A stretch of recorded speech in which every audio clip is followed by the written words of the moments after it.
A Christmas Carol? Marley was dead, to begin with. There is no doubt whatever about that. The register of his burial was signed by the clergyman, the clerk, the undertaker, and the chief mourner. Scrooge signed it, and Scrooge's name was good upon change for anything he chose to put his hand to. Old Marley was as dead as a doornail. Mind!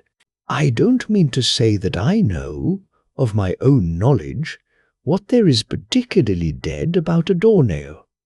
I might have been inclined, myself, to regard a coffin-nail as the deadest piece of ironmongery in the trade. But the wisdom of our ancestors is in the simile, and my unhallowed hands shall not disturb it, or the country's done for. You will therefore permit me to repeat emphatically that Marley was as dead as a doornail. Scrooge knew he was dead. Of course he did. How could it be otherwise? Scrooge and he were partners, for I don't know how many years. Scrooge was his sole executor, his sole administrator, his sole assign, his sole residuary legatee, his sole friend, and sole mourner. And even Scrooge was not so dreadfully cut up by the sad event, but that he was an excellent man of business on the very day of the funeral, and solemnized it with an undoubted bargain. The mention of Marley's funeral brings me back to the point I started from. There is no doubt that Marley was dead. This must be distinctly understood, or nothing wonderful can come of the story I am going to relate.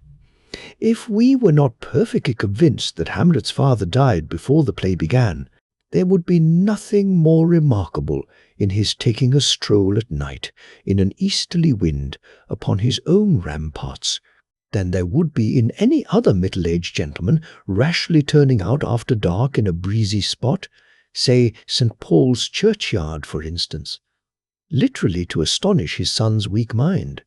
Scrooge never painted out old Marley's name. There it stood, years afterwards, above the warehouse door, Scrooge and Marley. The firm was known as Scrooge and Marley. Sometimes people new to the business called Scrooge, and sometimes Marley, but he answered to both names. It was all the same to him. Oh, but he was a tight-fisted hand at the grindstone, Scrooge. A squeezing, wrenching, grasping, scraping, clutching, covetous old sinner, hard and sharp as flint, from which no steel had ever struck out, generous fire, secret and self-contained and solitary as an oyster. The cold within him froze his old features, nipped his pointed nose, shrivelled his cheek, stiffened his gait, made his eyes red, his thin lips blue, and spoke out shrewdly in his grating voice. A frosty rime was on his head, and on his eyebrows, and his wiry chin. He carried his own low temperature always about with him. He iced his office in the dog days, and didn't thaw it 1 degree at Christmas. External heat and cold had little influence on Scrooge. No warmth could warm, no wintry weather chill him. No wind that blew was bitterer than he. No falling snow was more intent upon its purpose. No pelting rain less open to entreaty. Foul weather didn't know where to have him. The heaviest rain and snow and hail and sleet could boast of the advantage over him in only one respect. They often came down handsomely, and Scrooge never did. Nobody ever stopped him in the street to say, with gladsome looks, "My dear Scrooge, how are you? When will you come to see me?" No beggars implored him to bestow a trifle. No children asked him what it was. O'clock?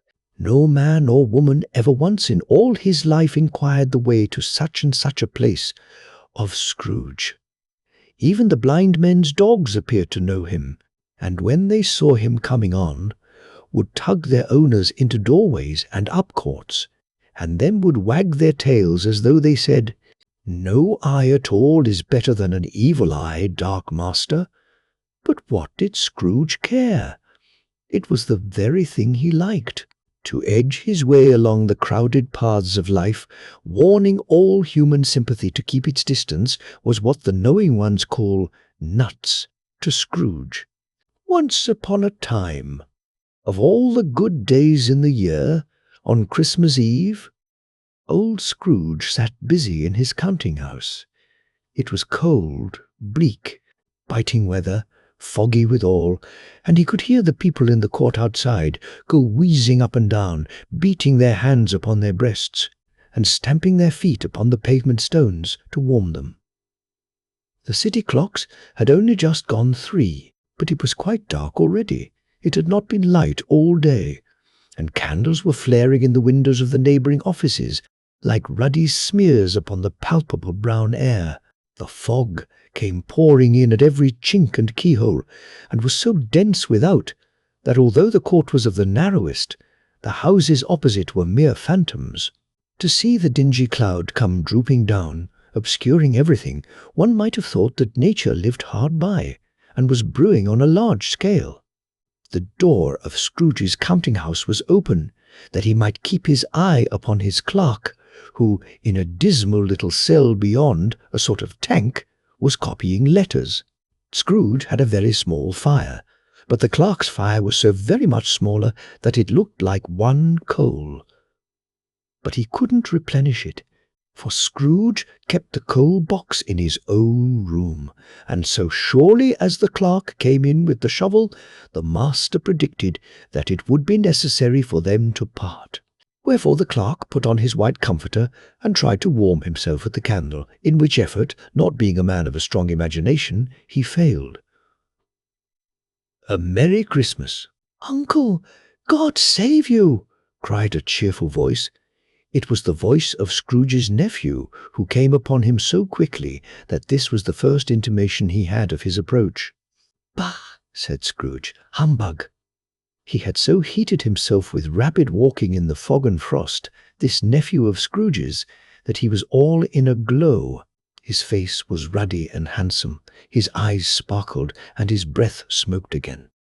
"Christmas a humbug, uncle," said Scrooge's nephew. "You don't mean that, I am sure." "I do," said Scrooge.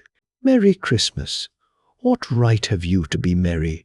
What reason have you to be merry? You're poor enough." "Come then," returned the nephew gaily. "What right have you to be dismal? What reason have you to be morose? You're rich enough." Scrooge, having no better answer ready on the spur of the moment, said "Bah!" again, and followed it up with "humbug." "Don't be cross, uncle," said the nephew. "What else can I be," returned the uncle, "when I live in such a world of fools as this? Merry Christmas. Out upon Merry Christmas. What's Christmas time to you but a time for paying bills without money? A time for finding yourself a year older, but not an hour richer? A time for balancing your books and having every item in 'em through a round dozen of months presented dead against you?" "If I could work my will," said Scrooge indignantly, "every idiot who goes about with Merry Christmas on his lips should be boiled with his own pudding and buried with a stake of holly through his heart." "He should." "Uncle," pleaded the nephew. "Nephew," returned the uncle sternly, "keep Christmas in your own way and let me keep it in mine." "Keep it," repeated Scrooge's nephew, "but you don't keep it." "Let me leave it alone then," said Scrooge. "Much good may it do you. Much good it has ever done you." "There are many things from which I might have derived good, by which I have not profited, I dare say," returned the nephew. "Christmas among the rest. But I am sure I have always thought of Christmas time when it has come round. Apart from the veneration due to its sacred name and origin, if anything belonging to it can be apart from that, as a good time, a kind, forgiving, charitable, pleasant time, the only time I know of in the long calendar of the year when men and women seem by one consent to open their shut-up hearts freely, and to think of people below them as if they really were fellow passengers to the grave, and not another race of creatures bound on other journeys. And therefore, uncle, though it has never put a scrap of gold or silver in my pocket, I believe that it has done me good, and will do me good. And I say, God bless it." The clerk in the tank involuntarily applauded. Becoming immediately sensible of the impropriety, he poked the fire and extinguished the last frail spark forever. "Let me hear another sound from you," said Scrooge, "and you'll keep your Christmas by losing your situation. You're quite a powerful speaker, sir," he added, turning to his nephew. "I wonder you don't go into Parliament. Don't be angry, uncle. Come, dine with us tomorrow." Scrooge said that he would see him. Yes, indeed he did. He went the whole length of the expression, and said that he would see him in that extremity first. "But why?" cried Scrooge's nephew. "Why?" "Why did you get married?" said Scrooge. "Because I fell in love." "Because you fell in love," growled Scrooge, as if that were the only one thing in the world more ridiculous than a Merry Christmas. "Good afternoon." "Nay." "Uncle, but you never came to see me before that happened. Why give it as a reason for not coming now?" "Good afternoon," said Scrooge. "I want nothing from you. I ask nothing of you. Why cannot we be friends?" "Good afternoon," said Scrooge. "I am sorry, with all my heart, to find you so resolute. We have never had any quarrel, to which I have been a party. But I have made the trial in homage to Christmas, and I'll keep my Christmas humour to the last. So, a Merry Christmas, uncle." "Good afternoon," said Scrooge. "And a Happy New Year." "Good afternoon," said Scrooge. His nephew left the room without an angry word, notwithstanding. He stopped at the outer door to bestow the greetings of the season on the clerk, who, cold as he was warmer than Scrooge, for he returned them cordially. "There's another fellow," muttered Scrooge, who overheard him. "My clerk, with 15 shillings a week and a wife and family, talking about a Merry Christmas. I'll retire to Bedlam." This lunatic, in letting Scrooge's nephew out, had let 2 other people in. They were portly gentlemen, pleasant to behold, and now stood with their hats off in Scrooge's office. They had books and papers in their hands, and bowed to him. "Scrooge and Marley's, I believe," said one of the gentlemen, referring to his list. "Have I the pleasure of addressing Mr. Scrooge or Mr. Marley?" "Mr. Marley has been dead these 7 years," Scrooge replied. "He died 7 years ago, this very night." "We have no doubt his liberality is well represented by his surviving partner," said the gentleman, presenting his credentials. It certainly was, for they had been 2 kindred spirits. At the ominous word liberality, Scrooge frowned and shook his head and handed the credentials back. "At this festive season of the year, Mr. Scrooge," said the gentleman, taking up a pen, "it is more than usually desirable that we should make some slight provision for the poor and destitute, who suffer greatly at the present time. Many thousands are in want of common necessaries. Hundreds of thousands are in want of common comforts, sir." "Are there no prisons?" asked Scrooge. "Plenty of prisons," said the gentleman, laying down the pen again. "And the union workhouses?" demanded Scrooge. "Are they still in operation?" "They are." "Still," returned the gentleman, "I wish I could say they were not." "The treadmill and the poor law are in full vigour, then?" said Scrooge. "Both very busy, sir." "Oh, I was afraid, from what you said at first, that something had occurred to stop them in their useful course," said Scrooge. "I'm very glad to hear it." "Under the impression that they scarcely furnish Christian cheer of mind or body to the multitude," returned the gentleman. "A few of us are endeavouring to raise a fund to buy the poor some meat and drink and means of warmth. We choose this time because it is a time, of all others, when want is keenly felt and abundance rejoices. What shall I put you down for?" "Nothing," Scrooge replied. "You wish to be anonymous?" "I wish to be left alone," said Scrooge. "Since you ask me what I wish, gentlemen, that is my answer. I don't make merry myself at Christmas, and I can't afford to make idle people merry. I help to support the establishments I have mentioned. They cost enough, and those who are badly off must go there." "Many can't go there, and many would rather die." "If they would rather die," said Scrooge, "they had better do it, and decrease the surplus population. Besides, excuse me, I don't know that." "But you might know it," observed the gentleman. "It's not my business," Scrooge returned. "It's enough for a man to understand his own business and not to interfere with other people's. Mine occupies me constantly. Good afternoon, gentlemen." Seeing clearly that it would be useless to pursue their point, the gentleman withdrew. Scrooge resumed his labours with an improved opinion of himself, and in a more facetious temper than was usual with him. Meanwhile, the fog and darkness thickened so that people ran about with flaring links, proffering their services to go before horses in carriages and conduct them on their way. The ancient tower of a church, whose gruff old bell was always peeping slily down at Scrooge out of a Gothic window in the wall, became invisible and struck the hours and quarters in the clouds, with tremulous vibrations afterwards, as if its teeth were chattering in its frozen head up there. The cold became intense. In the main street, at the corner of the court, some labourers were repairing the gas pipes, and had lighted a great fire in a brazier, round which a party of ragged men and boys were gathered, warming their hands and winking their eyes before the blaze in rapture. The water plug being left in solitude, its overflowings sullenly congealed and turned to misanthropic ice. The brightness of the shops where holly sprigs and berries crackled in the lamp heat of the windows made pale faces ruddy as they passed.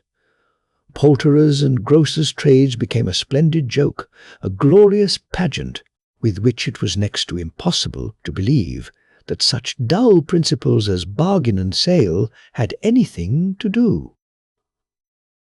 The Lord Mayor, in the stronghold of the mighty mansion house, gave orders to his 50 cooks and butlers to keep Christmas as a Lord Mayor's household should, and even the little tailor, whom he had fined 5 shillings on the previous Monday for being drunk and bloodthirsty in the streets, stirred up tomorrow's pudding in his garret, while his lean wife and the baby sallied out to buy the beef.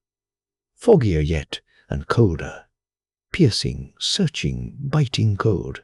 If the good St. Dunstan had but nipped the evil spirit's nose with a touch of such weather as that, instead of using his familiar weapons, then indeed he would have roared to lusty purpose. The owner of one scant young nose, gnawed and mumbled by the hungry cold as bones are gnawed by dogs, stooped down at Scrooge's keyhole to regale him with a Christmas carol, but at the first sound of "God bless you, merry gentlemen, may nothing you dismay," Scrooge seized the ruler with such energy of action that the singer fled in terror, leaving the keyhole to the fog and even more congenial frost. At length, the hour of shutting up the counting-house arrived.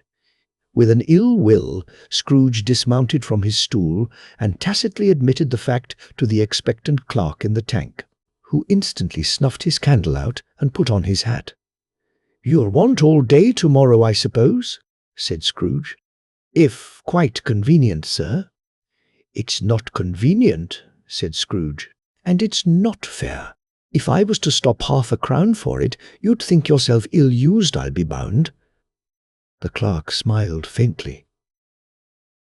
"And yet," said Scrooge, "you don't think me ill-used when I pay a day's wages for no work." The clerk observed that it was only once a year. "A poor excuse for picking a man's pocket every 25th of December," said Scrooge, buttoning his greatcoat to the chin. "But I suppose you must have the whole day. Be here all the earlier next morning." The clerk promised that he would, and Scrooge walked out with a growl. The office was closed in a twinkling, and the clerk, with the long ends of his white comforter dangling below his waist, for he boasted no great coat, went down a slide on Cornhill, at the end of a lane of boys, 20 times in honour of its being Christmas Eve, and then ran home to Camden Town as hard as he could pelt to play at blindman's buff. Scrooge took his melancholy dinner in his usual melancholy tavern, and, having read all the newspapers and beguiled the rest of the evening with his banker's book, went home to bed.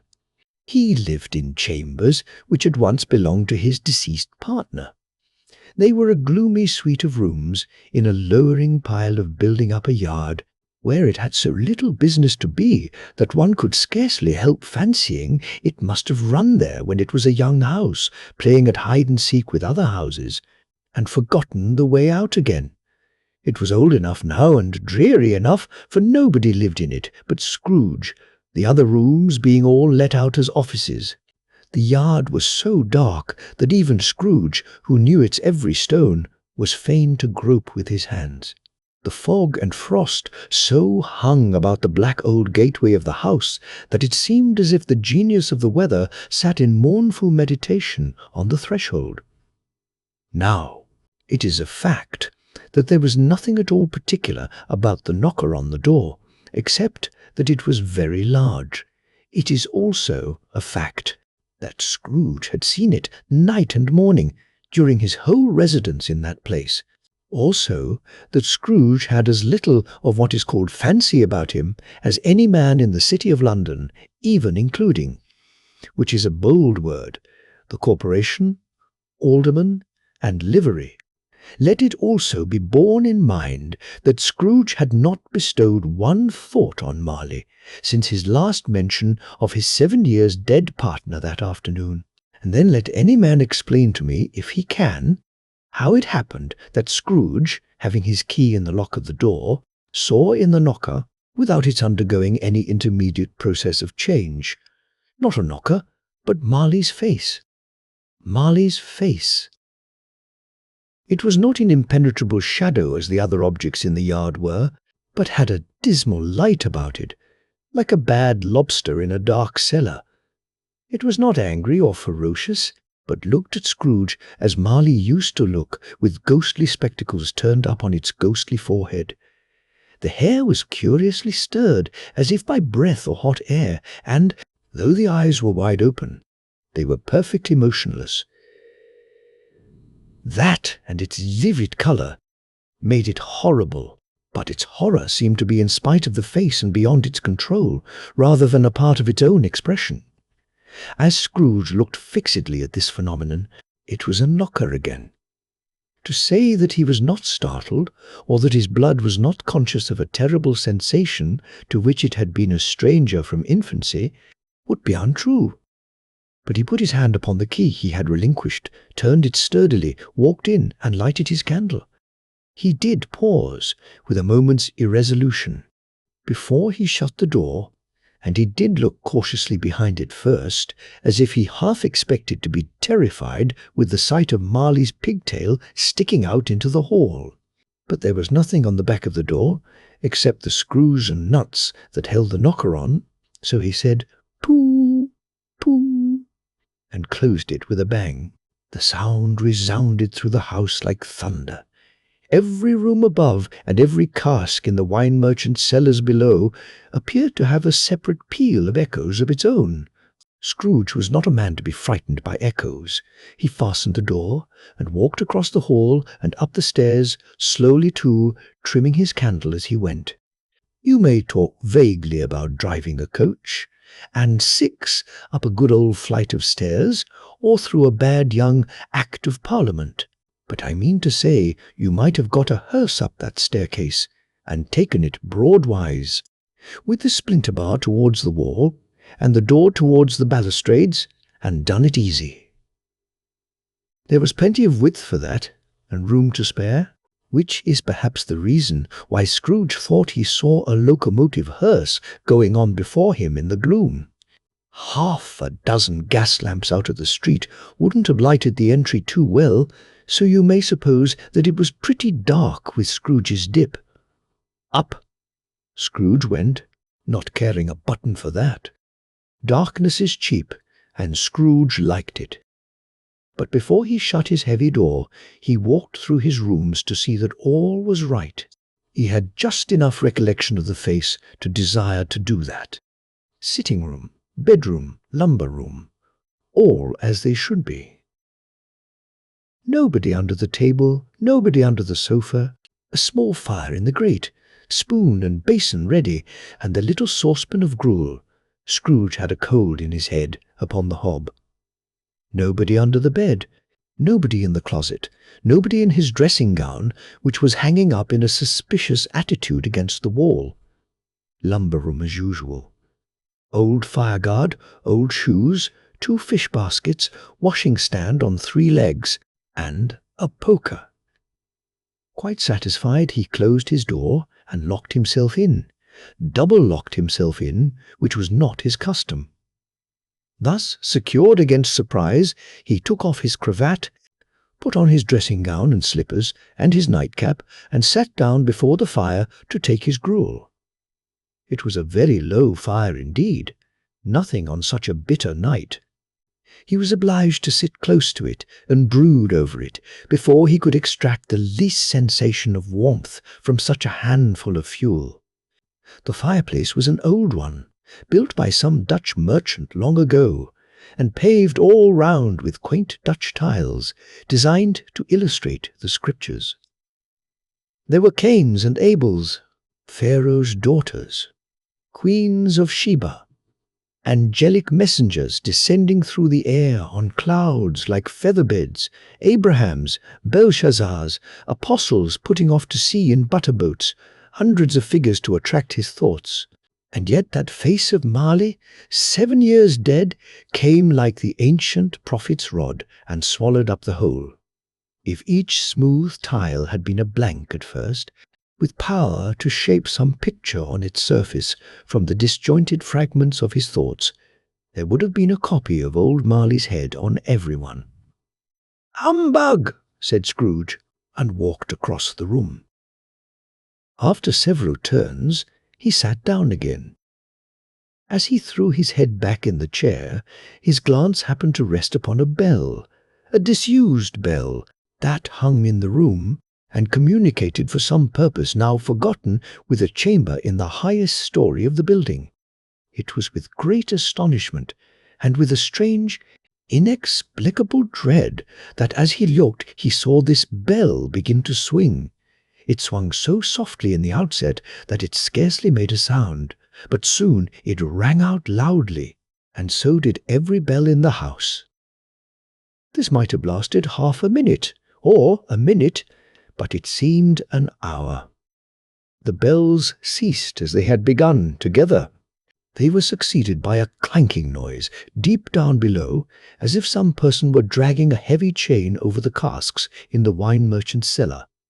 Scrooge then remembered to have heard that ghosts in haunted houses were described as dragging chains. The cellar door flew open with a booming sound, and then he heard the noise much louder, on the floors below, then coming up the stairs, then coming straight towards his door. "It's humbug still," said Scrooge. "I won't believe it." His colour changed, though, when, without a pause, it came on through the heavy door and passed into the room before his eyes.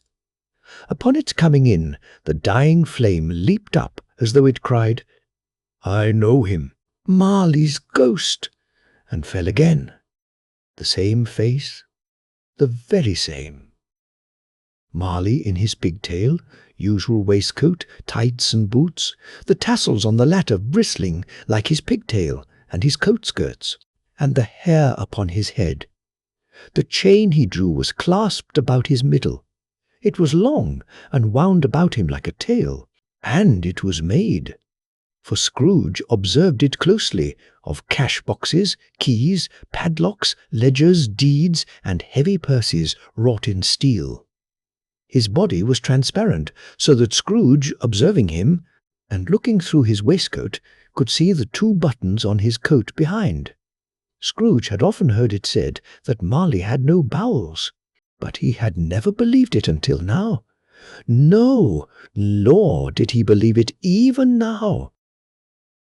Though he looked the phantom through and through, and saw it standing before him, though he felt the chilling influence of its death-cold eyes, and marked the very texture of the folded kerchief bound about its head and chin, which wrapper he had not observed before, he was still incredulous and fought against his senses. "How now?" said Scrooge, caustic and cold as ever. "What do you want with me?" "Much." Marley's voice, no doubt about it. "Who are you?" "Ask me who I was." "Who were you, then?" said Scrooge, raising his voice. "You're particular for a shade." He was going to say to a shade, but substituted this as more appropriate. "In life, I was your partner, Jacob Marley." Can you sit down?" asked Scrooge, looking doubtfully at him. "I can." "Do it, then." Scrooge asked the question because he didn't know whether a ghost so transparent might find himself in a condition to take a chair, and felt that in the event of its being impossible, it might involve the necessity of an embarrassing explanation. But the ghost sat down on the opposite side of the fireplace, as if he were quite used to it. "You don't believe in me?" observed the ghost. "I don't," said Scrooge. "What evidence would you have of my reality beyond that of your senses?" "I don't know," said Scrooge. "Why do you doubt your senses?" "Because," said Scrooge, "a little thing affects them.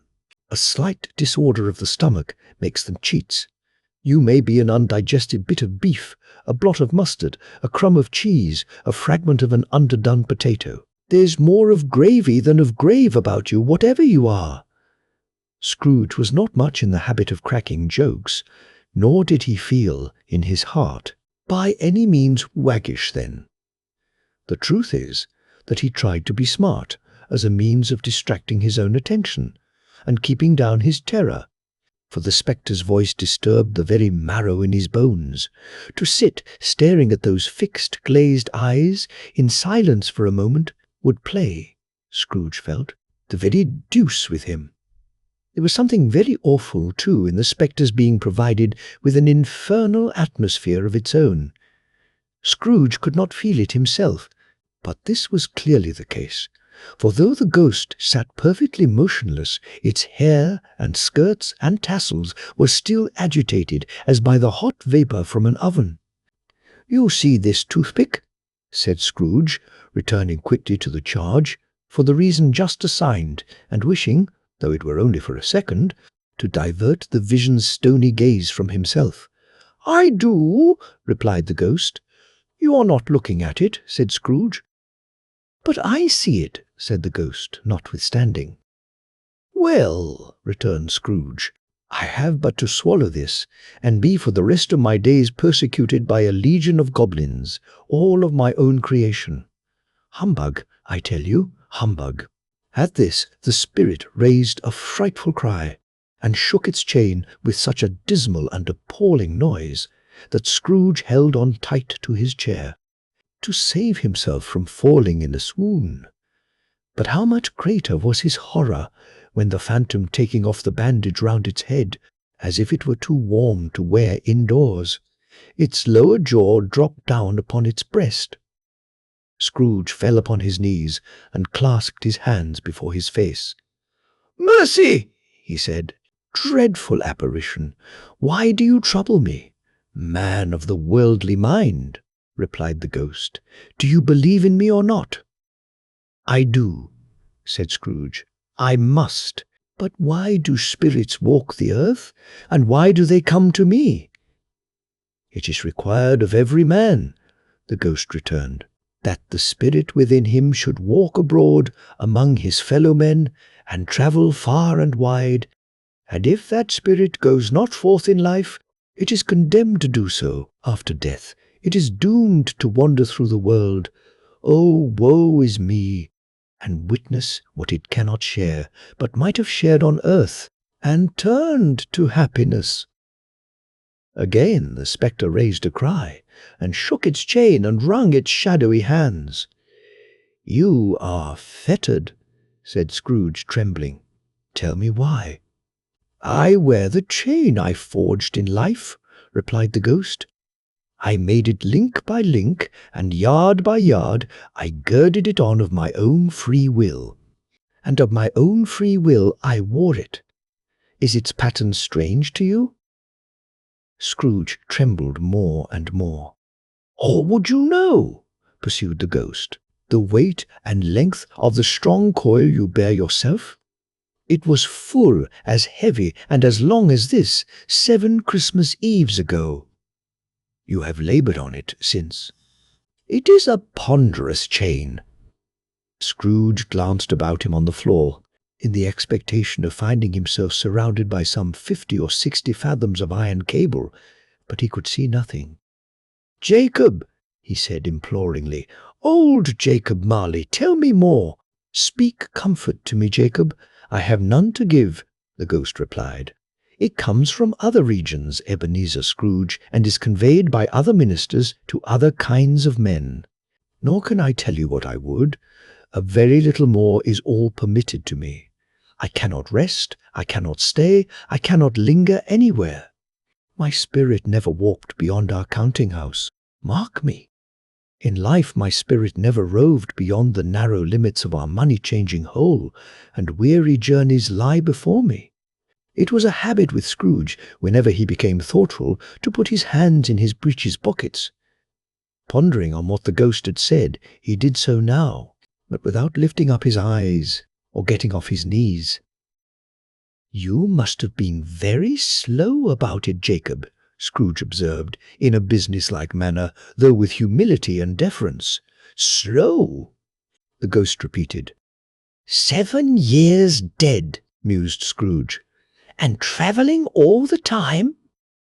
"The whole time," said the ghost. "No rest, no peace. Incessant torture of remorse." "You travel fast?" said Scrooge. "On the wings of the wind," replied the ghost. "You might have got over a great quantity of ground in 7 years," said Scrooge. The ghost, on hearing this, set up another cry, and clanked its chain so hideously in the dead silence of the night that the ward would have been justified in indicting it for a nuisance. "Oh, captive, bound, and double-ironed," cried the phantom, "not to know that ages of incessant labour by immortal creatures. For this earth must pass into eternity before the good of which it is susceptible is all developed. Not to know that any Christian spirit working kindly in its little sphere, whatever it may be, will find its mortal life too short for its vast means of usefulness. Not to know that no space of regret can make amends for one life's opportunity misused. Yet such was I. Oh, such was I. But you were always a good man of business, Jacob," faltered Scrooge, who now began to apply this to himself. "Business!" cried the ghost, wringing its hands again. "Mankind was my business.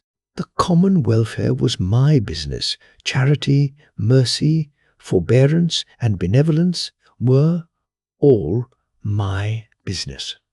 The dealings of my trade were but a drop of water in the comprehensive ocean of my business." It held up its chain at arm's length, as if that were the cause of all its unavailing grief, and flung it heavily upon the ground again. "At this time of the rolling year," the spectre said, "I suffer most. Why did I walk through crowds of fellow beings with my eyes turned down, and never raise them to that blessed star which led the wise men to a poor abode? Were there no poor homes to which its light would have conducted me?" Scrooge was very much dismayed to hear the spectre going on at this rate, and began to quake exceedingly. "Hear me," cried the ghost. "My time is nearly gone." "I will," said Scrooge, "but don't be hard upon me. Don't be flowery, Jacob. Pray, how it is that I appear before you in a shape that you can see, I may not tell. I have sat invisible beside you many and many a day." It was not an agreeable idea. Scrooge shivered and wiped the perspiration from his brow. "That is no light part of my penance," pursued the ghost. "I am here tonight to warn you that you have yet a chance and hope of escaping my fate. A chance and hope of my procuring Ebenezer." "You were always a good friend to me," said Scrooge. "Thank ye." "You will be haunted," resumed the ghost, "by 3 spirits." Scrooge's countenance fell almost as low as the ghost's had done. "Is that the chance and hope you mentioned, Jacob?" he demanded in a faltering voice. "It is." I think I'd rather not," said Scrooge. "Without their visits," said the ghost, "you cannot hope to shun the path I tread. Expect the first 2 morrow when the bell tolls. 1. "Couldn't I take 'em all at once and have it over, Jacob?" hinted Scrooge. "Expect the second on the next night at the same hour. The third upon the next night when the last stroke of 12 has ceased to vibrate. Look to see me no more, and look that, for your own sake, you remember what has passed between us." When it had said these words, the spectre took its wrapper from the table and bound it round its head as before. Scrooge knew this by the smart sound its teeth made when the jaws were brought together by the bandage. He ventured to raise his eyes again and found his supernatural visitor confronting him in an erect attitude, with its chain wound over and about its arm. The apparition walked backward from him, and at every step it took, the window raised itself a little, so that when the spectre reached it, it was wide open. It beckoned Scrooge to approach, which he did. When they were within 2 paces of each other, Marley's ghost held up its hand, warning him to come no nearer. Scrooge stopped, not so much in obedience as in surprise and fear, for on the raising of the hand, he became sensible of confused noises in the air, incoherent sounds of lamentation and regret, wailings inexpressibly sorrowful and self-accusatory. The spectre, after listening for a moment, joined in the mournful dirge, and floated out upon the bleak, dark night. Scrooge followed to the window, desperate in his curiosity. He looked out. The air was filled with phantoms, wandering hither and thither in restless haste and moaning as they went. Every one of them wore chains like Marley's ghost. Some few, they might be guilty governments, were linked together. None were free. Many had been personally known to Scrooge in their lives.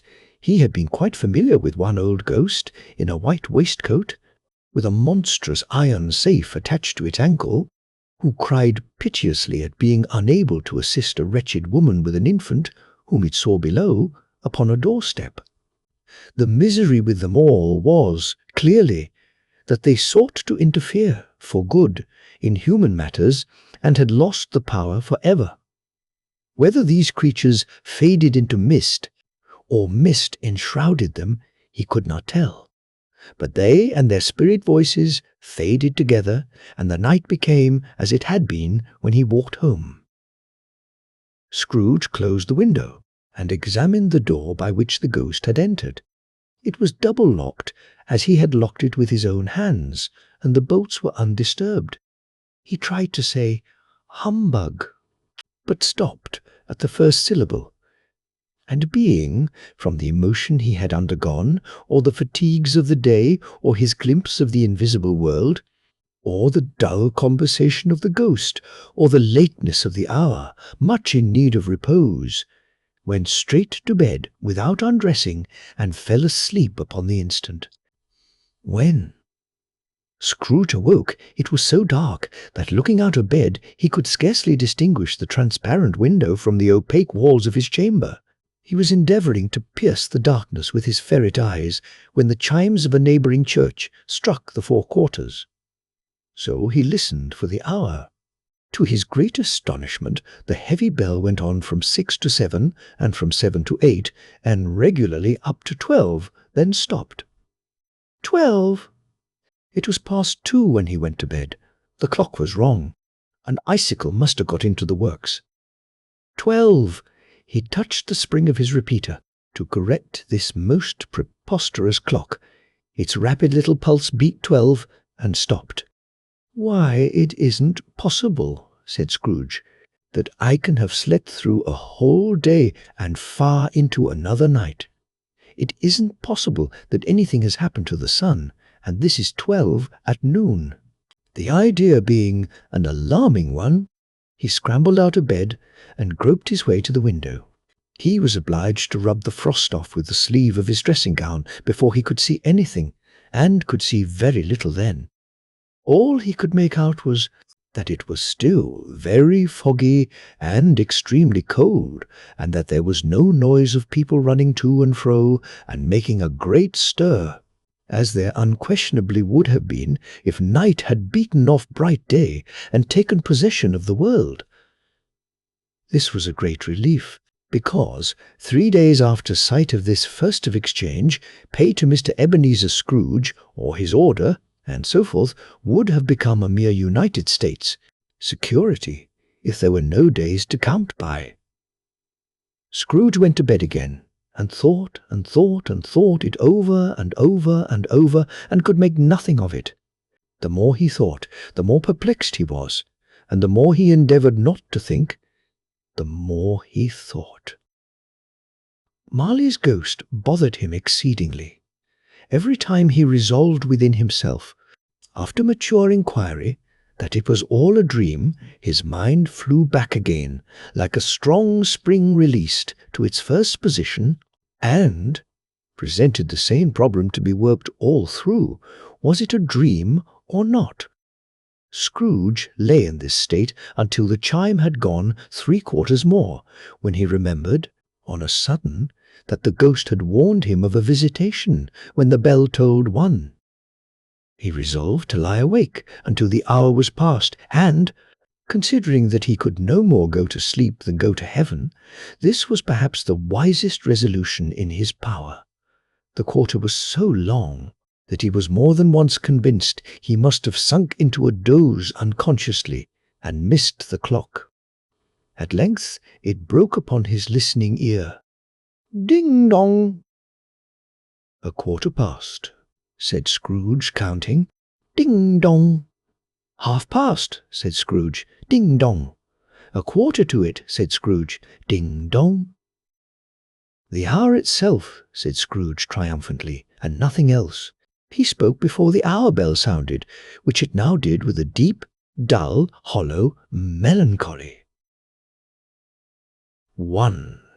Light flashed up in the room upon the instant, and the curtains of his bed were drawn. The curtains of his bed were drawn aside, I tell you, by a hand, not the curtains at his feet, nor the curtains at his back, but those to which his face was addressed. The curtains of his bed were drawn aside, and Scrooge, starting up into a half-recumbent attitude, found himself face to face with the unearthly visitor who drew them, as close to it as I am now to you, and I am standing in the spirit at your elbow.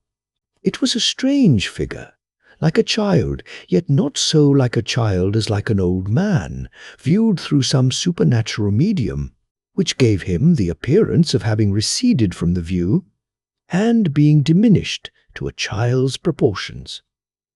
Its hair, which hung about its neck and down its back, was white as if with age, and yet the face had not a wrinkle in it, and the tenderest bloom was on the skin. The arms were very long and muscular, the hands the same, as if its hold were of uncommon strength. Its legs and feet, most delicately formed, were, like those upper members, bare. It wore a tunic of the purest white, and round its waist was bound a lustrous belt, the sheen of which was beautiful. It held a branch of fresh green holly in its hand, and, in singular contradiction of that wintry emblem, had its dress trimmed with summer flowers. But the strangest thing about it was, that from the crown of its head there sprung a bright clear jet of light, by which all this was visible, and which was doubtless the occasion of its using, in its duller moments, a great extinguisher for a cap, which it now held under its arm. Even this, though, when Scrooge looked at it with increasing steadiness, was not its strangest quality. For as its belt sparkled and glittered now in one part and now in another, and what was light one instant, at another time was dark, so the figure itself fluctuated in its distinctness, being now a thing with one arm, now with one leg, now with 20 legs, now a pair of legs without a head, now a head without a body, of which dissolving parts no outline would be visible in the dense gloom wherein they melted away. And in the very wonder of this, it would be itself again, distinct and clear as ever. "Are you the spirit, sir, whose coming was foretold to me?" asked Scrooge. "I am." The voice was soft and gentle, singularly low, as if instead of being so close beside him, it were at a distance. "Who and what are you?" Scrooge demanded. "I am the ghost of Christmas past." "Long past?" inquired Scrooge, observant of its dwarfish stature. "No, your past." Perhaps Scrooge could not have told anybody why, if anybody could have asked him, but he had a special desire to see the spirit in his cap, and begged him to be covered. "What!" exclaimed the ghost. "Would you so soon put out, with worldly hands, the light I give? Is it not enough that you are one of those whose passions made this cap, and force me through whole trains of years to wear it low upon my brow?"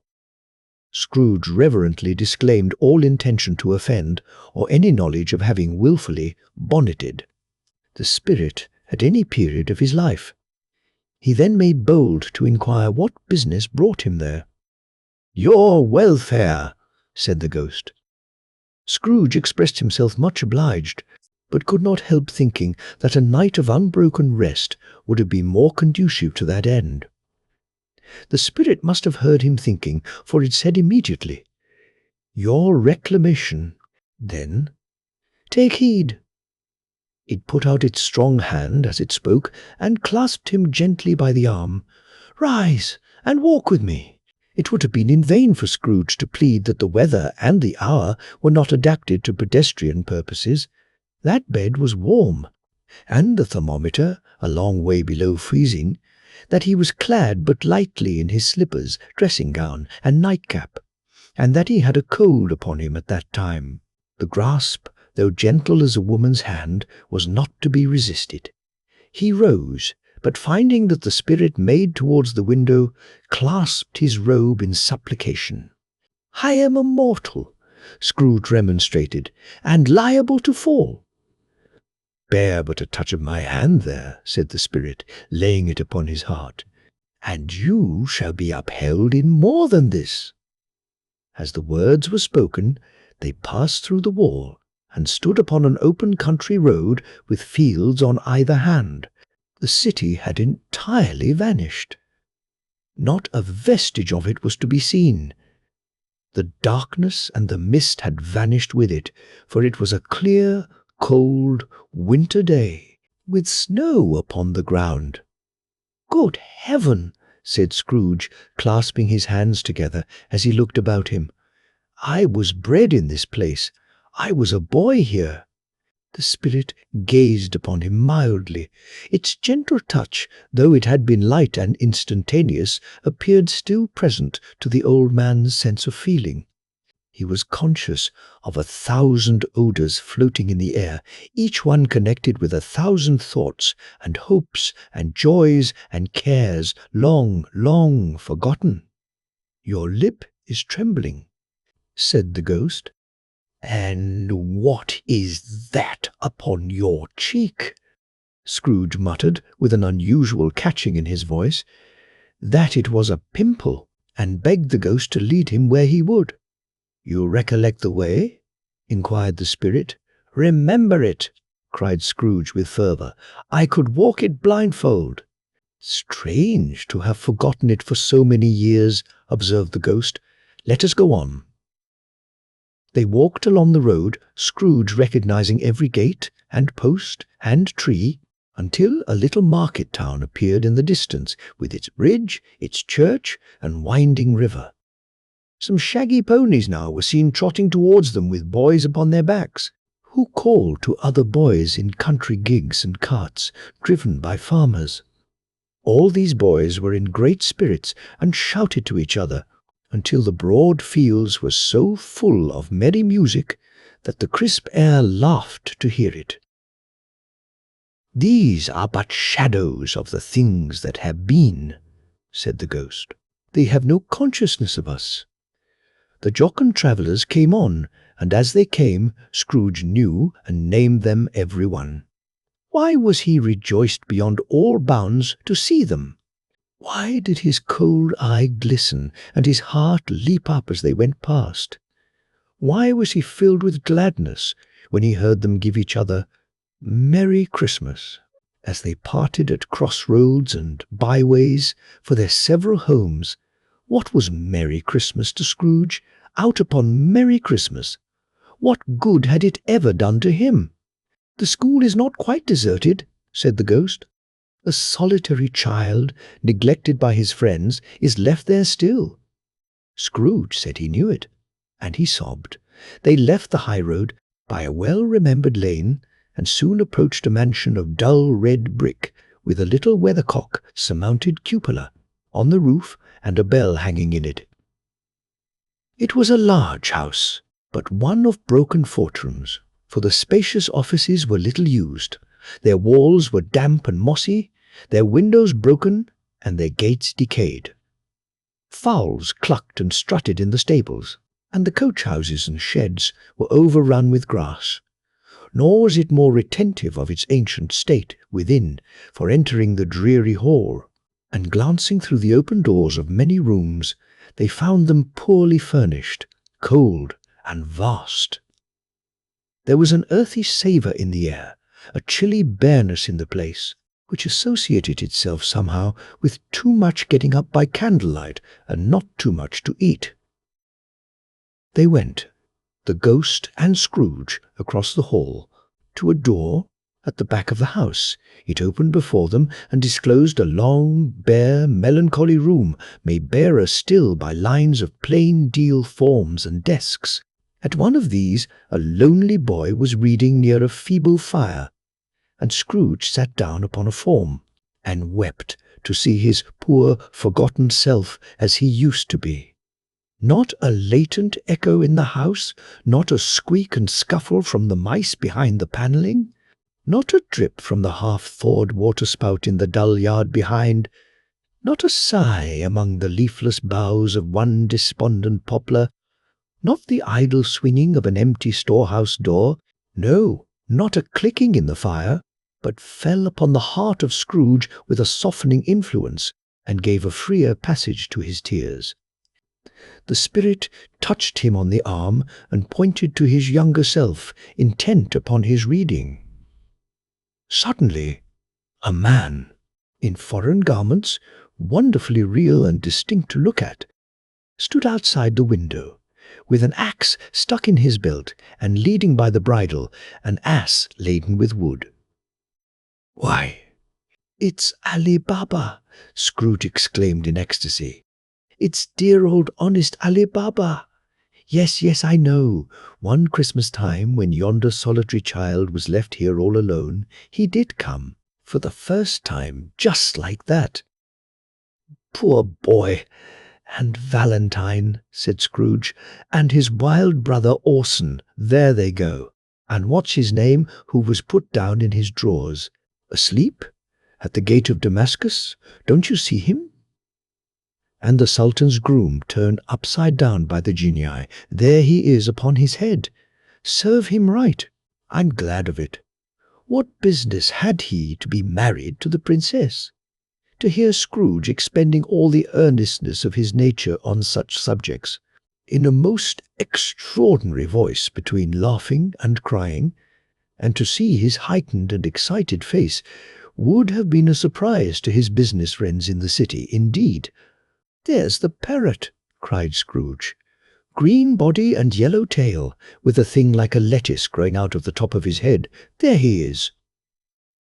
Poor Robin Crusoe, he called him when he came home again after sailing round the island. "Poor Robin Crusoe, where have you been, Robin Crusoe?" The man thought he was dreaming, but he wasn't. It was the parrot, you know. There goes Friday, running for his life to the little creek. Halloa, whoop, halloo!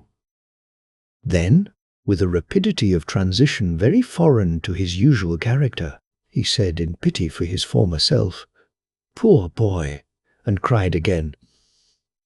"I wish," Scrooge muttered, putting his hand in his pocket and looking about him, after drying his eyes with his cuff, "but it's too late now." "What is the matter?" asked the spirit. "Nothing," said Scrooge, "nothing.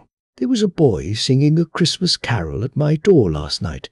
I should like to have given him something, that's all." The ghost smiled thoughtfully and waved its hand, saying, as it did so, "Let us see another Christmas." Scrooge's former self grew larger at the words, and the room became a little darker and more dirty. The panels shrunk, the windows cracked, fragments of plaster fell out of the ceiling, and the naked laths were shown instead. But how all this was brought about, Scrooge knew no more than you do. He only knew that it was quite correct, that everything had happened so, that there he was, alone again, when all the other boys had gone home for the jolly holidays.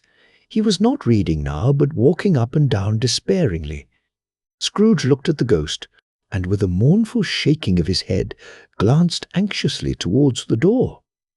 It opened, and a little girl, much younger than the boy, came darting in, and putting her arms about his neck, and often kissing him, addressed him as her "dear, dear brother." "I have come to bring you home, dear brother," said the child, clapping her tiny hands and bending down to laugh. "To bring you home, home, home, home." "Home, little Fan," returned the boy. "Yes," said the child, brimful of glee. "Home, for good and all. Home, for ever and ever. Father is so much kinder than he used to be, that home's like heaven. He spoke so gently to me one dear night when I was going to bed, that I was not afraid to ask him once more if you might come home. And he said, 'Yes, you should,' and sent me in a coach to bring you." "And you're to be a man," said the child, opening her eyes, "and are never to come back here. But first, we're to be together all the Christmas long, and have the merriest time in all the world. You are quite a woman." "Little Fan!" exclaimed the boy. She clapped her hands and laughed, and tried to touch his head, but being too little, laughed again, and stood on tiptoe to embrace him. Then she began to drag him, in her childish eagerness, towards the door, and he, nothing loth to go, accompanied her. A terrible voice in the hall cried, "Bring down Master Scrooge's box, there!" And in the hall appeared the schoolmaster himself, who glared on Master Scrooge with a ferocious condescension, and threw him into a dreadful state of mind by shaking hands with him. He then conveyed him and his sister into the veriest old well of a shivering best parlour that ever was seen, where the maps upon the wall, and the celestial and terrestrial globes in the windows were waxy with cold. Here he produced a decanter of curiously light wine, and a block of curiously heavy cake, and administered instalments of those dainties to the young people, at the same time sending out a meagre servant to offer a glass of something to the postboy, who answered that he thanked the gentleman, but if it was the same tap as he had tasted before, he had rather not. Master Scrooge's trunk being by this time tied on to the top of the chaise, the children bade the schoolmaster good-bye right willingly, and getting into it, drove gaily down the garden sweep, the quick wheels dashing the hoar frost and snow from off the dark leaves of the evergreens like spray. Always a delicate creature, whom a breath might have withered," said the ghost. "But she had a large heart." "So she had," cried Scrooge. "You're right. I will not gainsay it, Spirit. God forbid." "She died a woman," said the ghost, "and had, as I think, children?" "One child," Scrooge returned. "True," said the ghost. "Your nephew." Scrooge seemed uneasy in his mind, and answered briefly, "Yes." Although they had but that moment left the school behind them, they were now in the busy thoroughfares of a city, where shadowy passengers passed and repassed, where shadowy carts and coaches battled for the way, and all the strife and tumult of a real city were.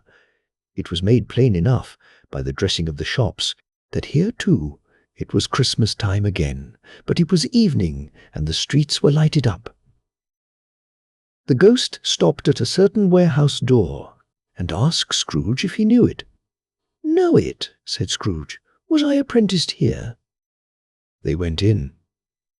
At sight of an old gentleman in a Welsh wig, sitting behind such a high desk that if he had been 2 inches taller he must have knocked his head against the ceiling, Scrooge cried in great excitement, "Why, it's old Fezziwig! Bless his heart, it's Fezziwig alive again!" Old Fezziwig laid down his pen and looked up at the clock, which pointed to the hour of 7. He rubbed his hands, adjusted his capacious waistcoat, laughed all over himself, from his shoes to his organ of benevolence, and called out in a comfortable, oily, rich, fat, jovial voice, "Yo-ho! There! Ebenezer! Dick!" Scrooge's former self, now grown a young man, came briskly in, accompanied by his fellow prentice. "Dick Wilkins, to be sure," said Scrooge to the ghost. "Bless me, yes. There he is. He was very much attached to me, was Dick. Poor Dick! Dear, dear!" "Yo-ho, my boys," said Fezziwig. "No more work tonight. Christmas Eve, Dick. Christmas, Ebenezer. Let's have the shutters up," cried old Fezziwig, with a sharp clap of his hands, "before a man can say Jack Robinson. You wouldn't believe how those 2 fellows went at it. They charged into the street with the shutters. 1, 2, 3, had 'em up in their places. 4, 5, 6, barred 'em and pinned 'em. 7, 8, 9, and came back before you could have got to 12, panting like racehorses. "Hilly-ho!" cried old Fezziwig, skipping down from the high desk with wonderful agility. "Clear away, my lads, and let's have lots of room here. Hilly-ho, Dick! Chirrup, Ebenezer! Clear away!" There was nothing they wouldn't have cleared away, or couldn't have cleared away, with old Fezziwig looking on. It was done in a minute. Every movable was packed off. As if it were dismissed from public life for evermore, the floor was swept and watered, the lamps were trimmed, fuel was heaped upon the fire, and the warehouse was as snug and warm and dry and bright a ballroom as you would desire to see upon a winter's night. In came a fiddler with a music book, and went up to the lofty desk, and made an orchestra of it, and tuned like 50 stomachaches. In came Mrs. Fezziwig, one vast substantial smile. In came the 3 Miss Fezziwigs, beaming and lovable. In came the 6 young followers whose hearts they broke. In came all the young men and women employed in the business. In came the housemaid with her cousin the baker. In came the cook with her brother's particular friend, the milkman. In came the boy from over the way, who was suspected of not having board enough from his master, trying to hide himself behind the girl from next door but one, who was proved to have had her ears pulled by her mistress. In they all came, one after another, some shyly, some boldly, some gracefully, some awkwardly, some pushing, some pulling. In they all came, anyhow and everyhow. Away they all went, 20 couple at once, hands half round and back again the other way, down the middle and up again, round and round in various stages of affectionate grouping. Old top couple always turning up in the wrong place, new top couple starting off again as soon as they got there, all top couples at last, and not a bottom one to help them. When this result was brought about, old Fezziwig, clapping his hands to stop the dance, cried out, "Well done!" And the fiddler plunged his hot face into a pot of porter, especially provided for that purpose. But scorning rest, upon his reappearance he instantly began again, though there were no dancers yet, as if the other fiddler had been carried home, exhausted, on a shutter, and he were a brand new man, resolved to beat him out of sight, or perish. There were more dances, and there were forfeits, and more dances, and there was cake, and there was negus, and there was a great piece of cold roast, and there was a great piece of cold boiled, and there were mince pies, and plenty of beer. But the great effect of the evening came after the roast and boiled, when the fiddler, an artful dog, mind, the sort of man who knew his business better than you or I could have told it him, struck up Sir Roger de Coverley. Then old Fezziwig stood out to dance with Mrs. Fezziwig. Top couple, too, with a good stiff piece of work cut out for them, 3 or 4 and 20 pair of partners, people who were not to be trifled with, people who would dance and had no notion of walking. But if they had been twice as many, 4 times, old Fezziwig would have been a match for them, and so would Mrs. Fezziwig. As to her, she was worthy to be his partner in every sense of the term. If that's not high praise, tell me higher, and I'll use it. A positive light appeared to issue from Fezziwig's calves. They shone in every part of the dance like moons. You couldn't have predicted at any given time what would have become of them next. And when old Fezziwig and Mrs. Fezziwig had gone all through the dance, advance and retire, both hands to your partner, bow and curtsy, corkscrew, thread the needle, and back again to your place, Fezziwig cut. Cut so deftly that he appeared to wink with his legs, and came upon his feet again without a stagger. When the clock struck 11, this domestic ball broke up. Mr. and Mrs. Fezziwig took their stations, one on either side of the door, and shaking hands with every person individually as he or she went out, wished him or her a Merry Christmas. When everybody had retired but the 2 prentices, they did the same to them. And thus the cheerful voices died away, and the lads were left to their beds, which were under a counter in the back shop. During the whole of this time, Scrooge had acted like a man out of his wits. His heart and soul were in the scene, and with his former self. He corroborated everything, remembered everything, enjoyed everything, and underwent the strangest agitation.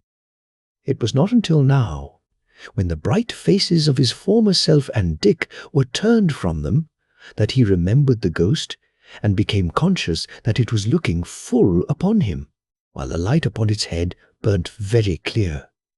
"A small matter," said the ghost, "to make these silly folks so full of gratitude." "Small," echoed Scrooge. The spirit signed to him to listen to the 2 apprentices, who were pouring out their hearts in praise of Fezziwig, and when he had done so, said, "Why, is it not? He has spent but a few pounds of your mortal money, 3 or 4 perhaps. Is that so much that he deserves this praise?" "It isn't that," said Scrooge, heated by the remark, and speaking unconsciously like his former, not his latter, self. "It isn't that, Spilett. He has the power to render us happy or unhappy, to make our service light or burdensome, a pleasure or a toil. Say that his power lies in words and looks, in things so slight and insignificant that it is impossible to add and count them up. What then? The happiness he gives is quite as great as if it cost a fortune." He felt the spirit's glance and stopped. "What is the matter?" asked the ghost. "Nothing particular," said Scrooge. "Something, I think," the ghost insisted. "No," said Scrooge. "No. I should like to be able to say a word or two to my clerk just now, that's all." His former self turned down the lamps as he gave utterance to the wish, and Scrooge and the ghost again stood side by side in the open air. "My time grows short," observed the spirit. "Quick!" This was not addressed to Scrooge or to anyone whom he could see, but it produced an immediate effect. For again Scrooge saw himself. He was older now, a man in the prime of life. His face had not the harsh and rigid lines of later years, but it had begun to wear the signs of care and avarice. There was an eager, greedy, restless motion in the eye, which showed the passion that had taken root, and where the shadow of the growing tree would fall. He was not alone, but sat by the side of a fair young girl in a morning dress, in whose eyes there were tears, which sparkled in the light that shone out of the ghost of Christmas past. "It matters little," she said softly. "To you, very little. Another idol has displaced me, and if it can cheer and comfort you in time to come, as I would have tried to do, I have no just cause to grieve." "What idol has displaced you?" he rejoined. "A golden one." "This is the even-handed dealing of the world," he said. "There is nothing on which it is so hard as poverty, and there is nothing it professes to condemn with such severity as the pursuit of wealth." "You fear the world too much," she answered gently. "All your other hopes have merged into the hope of being beyond the chance of its sordid reproach. I have seen your nobler aspirations fall off one by one, until the master passion, gain, engrosses you. Have I not?" "What then?" he retorted. "Even if I have grown so much wiser, what then? I am not changed towards you." She shook her head. "Am I? Our contract is an old one. It was made when we were both poor and content to be so, until, in good season, we could improve our worldly fortune by our patient industry. You are changed. When it was made, you were another man." "I was a boy," he said impatiently. "Your own feeling tells you that you were not what you are," she returned. "I am. That which promised happiness when we were one in heart is fraught with misery now that we are two. How often and how keenly I have thought of this, I will not say. It is enough that I have thought of it, and can release you." "Have I ever sought release? In words?" "No, never." "In what then?" "In a changed nature, in an altered spirit, in another atmosphere of life. Another hope as its great end. In everything that made my love of any worth or value in your sight." "If this had never been between us," said the girl, looking mildly, but with steadiness upon him, "tell me, would you seek me out and try to win me now?" "Ah, no." He seemed to yield to the justice of this supposition, in spite of himself. But he said with a struggle, "You think not?" "I would gladly think otherwise if I could," she answered. "Heaven knows. When I have learned a truth like this, I know how strong and irresistible it must be. But if you were free today, tomorrow, yesterday, can even I believe that you would choose a dowerless girl? You who, in your very confidence with her, weigh everything by gain, or, choosing her, if for a moment you were false enough to your one guiding principle to do so, do I not know that your repentance and regret would surely follow? I do, and I release you, with a full heart, for the love of him you once were." He was about to speak, but with her head turned from him, she resumed, "You may. The memory of what is past half makes me hope you will. Have pain in this. A very, very brief time, and you will dismiss the recollection of it, gladly, as an unprofitable dream, from which it happened well that you awoke. May you be happy in the life you have chosen." She left him, and they parted. "Spirit," said Scrooge, "show me no more. Conduct me home. Why do you delight to torture me?" "One shadow more," exclaimed the ghost. "No more!" cried Scrooge. "No more! I don't wish to see it. Show me no more!" But the relentless ghost pinioned him in both his arms and forced him to observe what happened next. They were in another scene and place, a room, not very large or handsome, but full of comfort. Near to the winter fire sat a beautiful young girl, so like that last that Scrooge believed it was the same, until he saw her, now a comely matron, sitting opposite her daughter. The noise in this room was perfectly tumultuous, for there were more children there than Scrooge, in his agitated state of mind, could count, and, unlike the celebrated herd in the poem, they were not 40 children conducting themselves like one, but every child was conducting itself like 40. The consequences were uproarious beyond belief, but no one seemed to care. On the contrary, the mother and daughter laughed heartily, and enjoyed it very much, and the latter, soon beginning to mingle in the sports, got pillaged by the young brigands most ruthlessly. What would I not have given to be one of them? Though I never could have been so rude. No, no, I wouldn't for the wealth of all the world have crushed that braided hair and torn it down, and for the precious little shoe, I wouldn't have plucked it off. God bless my soul, to save my life. As to measuring her waist in sport, as they did, bold young brood, I couldn't have done it. I should have expected my arm to have grown round it for a punishment, and never come straight again. And yet I should have dearly liked, I own, to have touched her lips, to have questioned her, that she might have opened them, to have looked upon the lashes of her downcast eyes, and never raised a blush, to have let loose waves of hair, an inch of which would be a keepsake beyond price.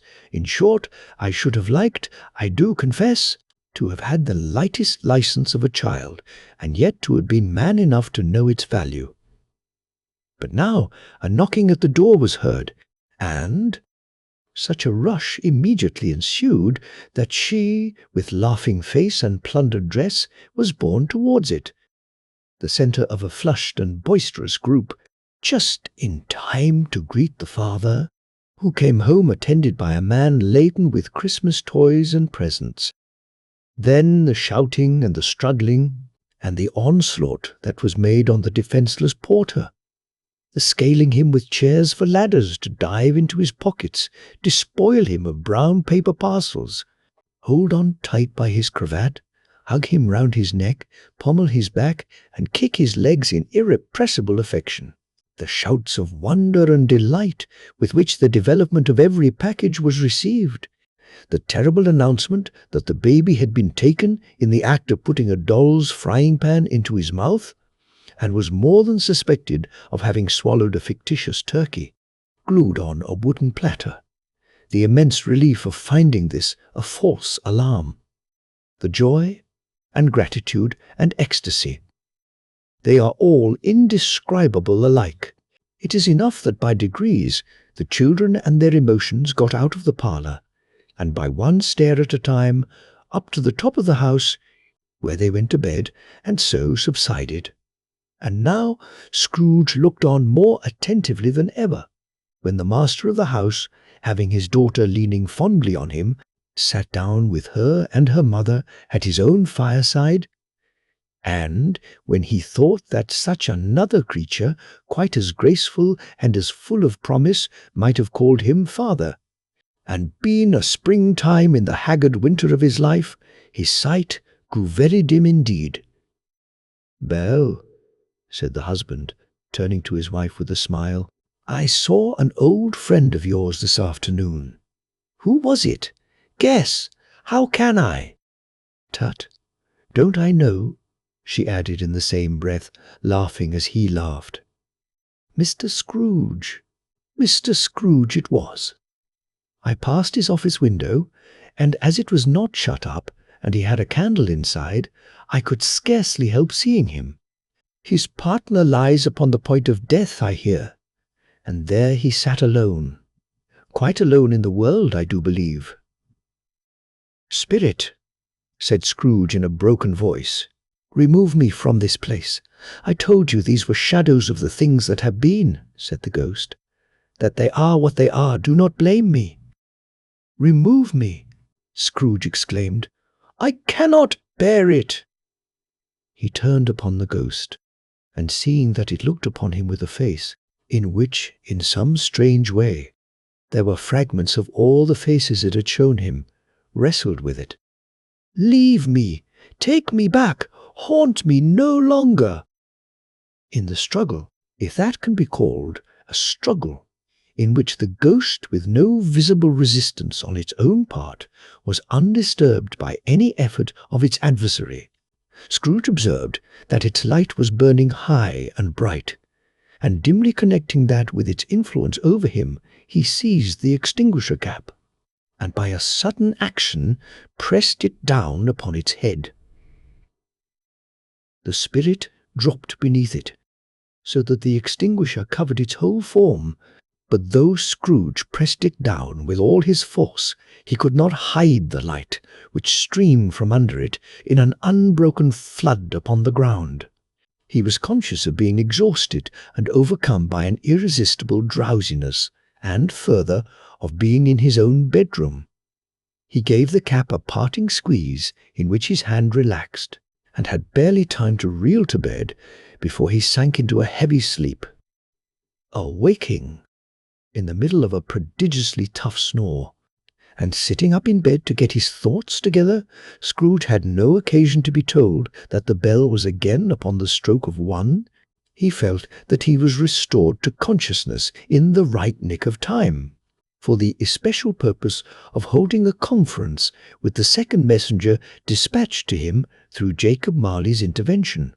But finding that he turned uncomfortably cold when he began to wonder which of his curtains this new spectre would draw back, he put them every one aside with his own hands, and lying down again, established a sharp lookout all round the bed, for he wished to challenge the spirit on the moment of its appearance, and did not wish to be taken by surprise and made nervous. Gentlemen of the free and easy sort, who plume themselves on being acquainted with a move or two, and being usually equal to the time of day, express the wide range of their capacity for adventure by observing that they are good for anything from pitch and toss to manslaughter, between which opposite extremes, no doubt, there lies a tolerably wide and comprehensive range of subjects. Without venturing for Scrooge quite as hardily as this, I don't mind calling on you to believe that he was ready for a good broad field of strange appearances, and that nothing between a baby and rhinoceros would have astonished him very much. Now, being prepared for almost anything, he was not by any means prepared for nothing, and, consequently, when the bell struck 1 and no shape appeared, he was taken with a violent fit of trembling. 5 minutes, 10 minutes, a quarter of an hour went by, yet nothing came. All this time he lay upon his bed, the very core and centre of a blaze of ruddy light which streamed upon it when the clock proclaimed the hour, and which, being only light, was more alarming than a dozen ghosts, as he was powerless to make out what it meant, or would be at, and was sometimes apprehensive that he might be at that very moment an interesting case of spontaneous combustion, without having the consolation of knowing it. At last, however, he began to think, as you or I would have thought at first, for it is always the person not in the predicament who knows what ought to have been done in it, and would unquestionably have done it too. At last, I say, he began to think that the source and secret of this ghostly light might be in the adjoining room, from whence, on further tracing it, it seemed to shine. This idea taking full possession of his mind, he got up softly and shuffled in his slippers to the door. The moment Scrooge's hand was on the lock, a strange voice called him by his name and bade him enter. He obeyed. It was his own room. There was no doubt about that. But it had undergone a surprising transformation. The walls and ceiling were so hung with living green that it looked a perfect grove, from every part of which bright gleaming berries glistened. The crisp leaves of holly, mistletoe, and ivy reflected back the light, as if so many little mirrors had been scattered there. And such a mighty blaze went roaring up the chimney as that dull petrification of a hearth had never known in Scrooge's time, or Marley's, or for many and many a winter season gone.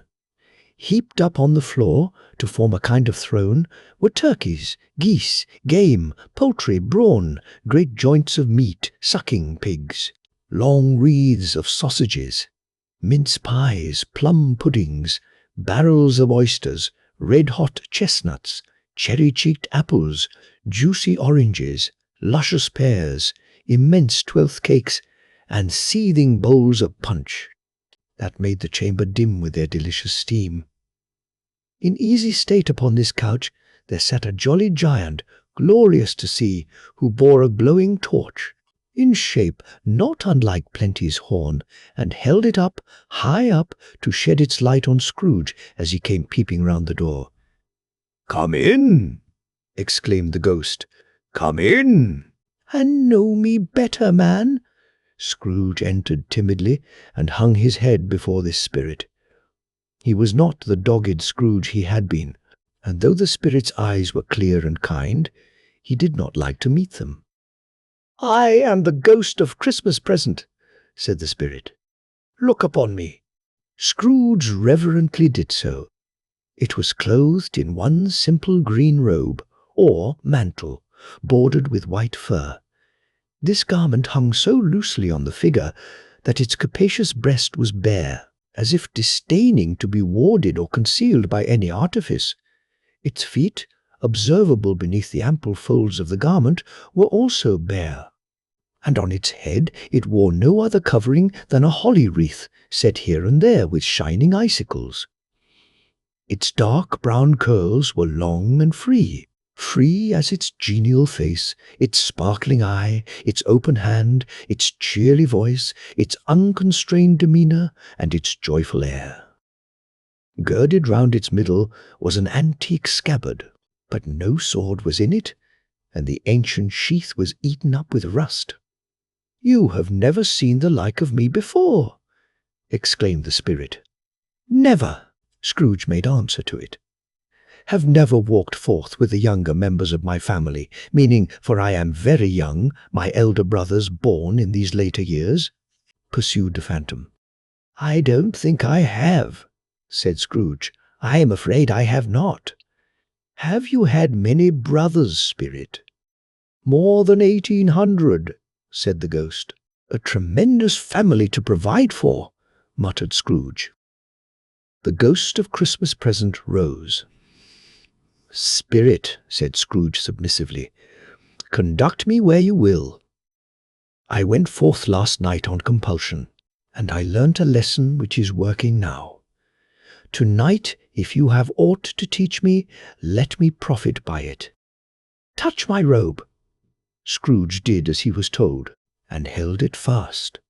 Holly, mistletoe, red berries, ivy, turkeys, geese, game, poultry, brawn, meat, pigs, sausages, oysters, pies, puddings, fruit, and punch, all vanished instantly. So did the room, the fire, the ruddy glow, the hour of night, and they stood in the city streets on Christmas morning, where, for the weather was severe, the people made a rough, but brisk and not unpleasant kind of music, in scraping the snow from the pavement in front of their dwellings, and from the tops of their houses, whence it was mad delight to the boys to see it come plumping down into the road below, and splitting into artificial little snowstorms. The house fronts looked black enough, and the windows blacker, contrasting with the smooth white sheet of snow upon the roofs and with the dirtier snow upon the ground, which last deposit had been ploughed up in deep furrows by the heavy wheels of carts and wagons, furrows that crossed and recrossed each other hundreds of times where the great streets branched off and made intricate channels, hard to trace in the thick yellow mud and icy water. The sky was gloomy, and the shortest streets were choked up with a dingy mist, half thawed, half frozen, whose heavier particles descended in a shower of sooty atoms, as if all the chimneys in Great Britain had, by one consent, caught fire, and were blazing away to their dear hearts' content. There was nothing very cheerful in the climate, or the town, and yet was there an air of cheerfulness abroad that the clearest summer air and brightest summer sun might have endeavoured to diffuse in vain. For the people who were shovelling away on the housetops were jovial and full of glee, calling out to one another from the parapets, and now and then exchanging a facetious snowball, better-natured missile far than many a wordy jest, laughing heartily if it went right, and not less heartily if it went wrong.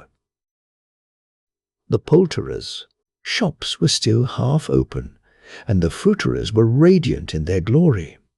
There were great, round, pot-bellied baskets of chestnuts, shaped like the waistcoats of jolly old gentlemen, lolling at the doors and tumbling out into the street in their apoplectic opulence. There were ruddy, brown-faced, broad-girthed Spanish onions, shining in the fatness of their growth like Spanish friars, and winking from their shelves in wanton slyness at the girls as they went by, and glanced demurely at the hung-up mistletoe. There were pears and apples, clustered high in blooming pyramids. There were bunches of grapes, made, in the shopkeeper's benevolence, to dangle from conspicuous hooks, that people's mouths might water grutties as they passed. There were piles of filberts, mossy and brown, recalling, in their fragrance, ancient walks among the woods, and pleasant shufflings ankle-deep through withered leaves. There were Norfolk biffins, squat and swarthy, setting off the yellow of the oranges and lemons, and, in the great compactness of their juicy persons, urgently entreating and beseeching to be carried home in paper bags and eaten after dinner. The very gold and silver fish, set forth among these choice fruits in a bowl, though members of a dull and stagnant-blooded race, appeared to know that there was something going on, and, to a fish, went gasping round and round their little world in slow and passionless excitement. The grocers! Oh, the grocers! Nearly closed, with perhaps 2 shutters down, or 1, but through those gaps such glimpses!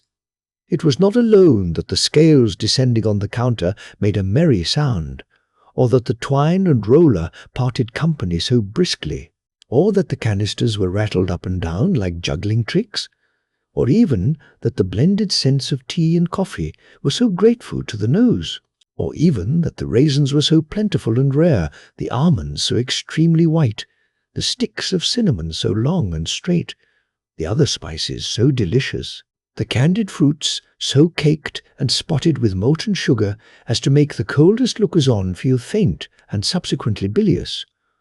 Nor was it that the figs were moist and pulpy, or that the French plums blushed in modest tartness from their highly decorated boxes, or that everything was good to eat and in its Christmas dress, but the customers were all so hurried and so eager in the hopeful promise of the day that they tumbled up against each other at the door, crashing their wicker baskets wildly, and left their purchases upon the counter, and came running back to fetch them, and committed hundreds of the like mistakes in the best humour possible, while the grocer and his people were so frank and fresh that the polished hearts with which they fastened their aprons behind might have been their own, worn outside for general inspection, and for Christmas doors to peck at if they chose. But soon the steeples called good people all, to church and chapel, and away they came, flocking through the streets in their best clothes and with their gayest faces. And at the same time there emerged from scores of by-streets, lanes, and nameless turnings innumerable people, carrying their dinners to the bakers' shops. The sight of these poor revellers appeared to interest the spirit very much, for he stood with Scrooge beside him in a baker's doorway, and taking off the covers as their bearers passed, sprinkled incense on their dinners from his torch. And it was a very uncommon kind of torch. For once or twice, when there were angry words between some dinner carriers who had jostled each other, he shed a few drops of water on them from it, and their good humour was restored directly, for they said it was a shame to quarrel upon Christmas Day. And so it was. God love it, so it was. In time the bells ceased, and the bakers were shut up, and yet there was a genial shadowing forth of all these dinners and the progress of their cooking. In the thawed blotch of wet above each baker's oven, where the pavement smoked as if its stones were cooking too. "Is there a peculiar flavour in what you sprinkle from your torch?" asked Scrooge. "There is. My own." "Would it apply to any kind of dinner on this day?" asked Scrooge. "To any kindly given. To a poor one most." "Why to a poor one most?" asked Scrooge. "Because it needs it most." "Spirit," said Scrooge after a moment's thought, "I wonder you, of all the beings in the many worlds about us, should desire to cramp these people's opportunities of innocent enjoyment." "I?" cried the spirit.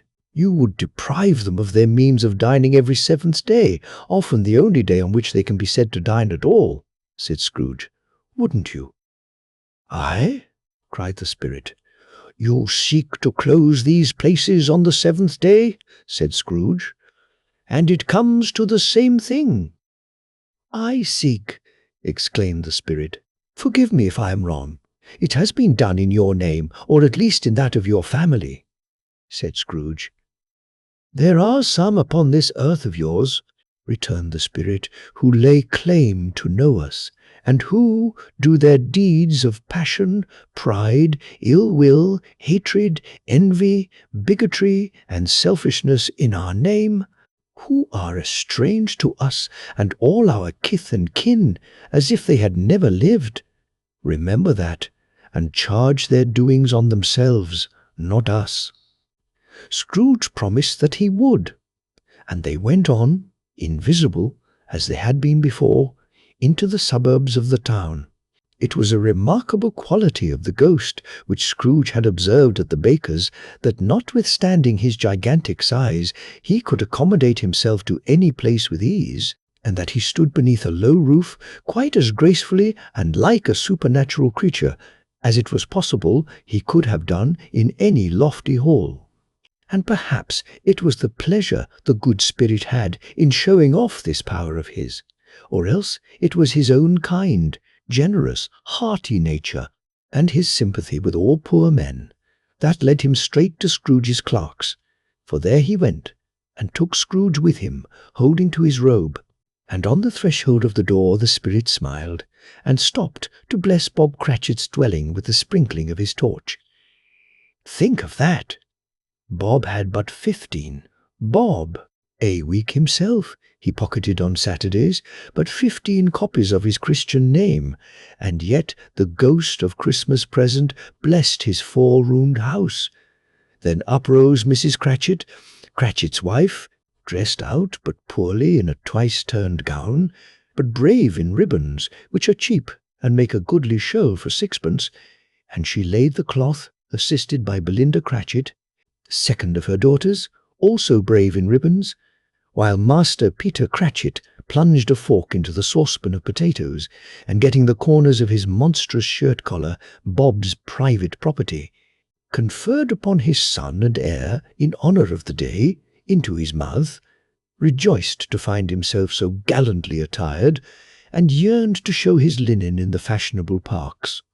And now 2 smaller Cratchits, boy and girl, came tearing in, screaming that outside the baker's they had smelt the goose and known it for their own, and basking in luxurious thoughts of sage and onion.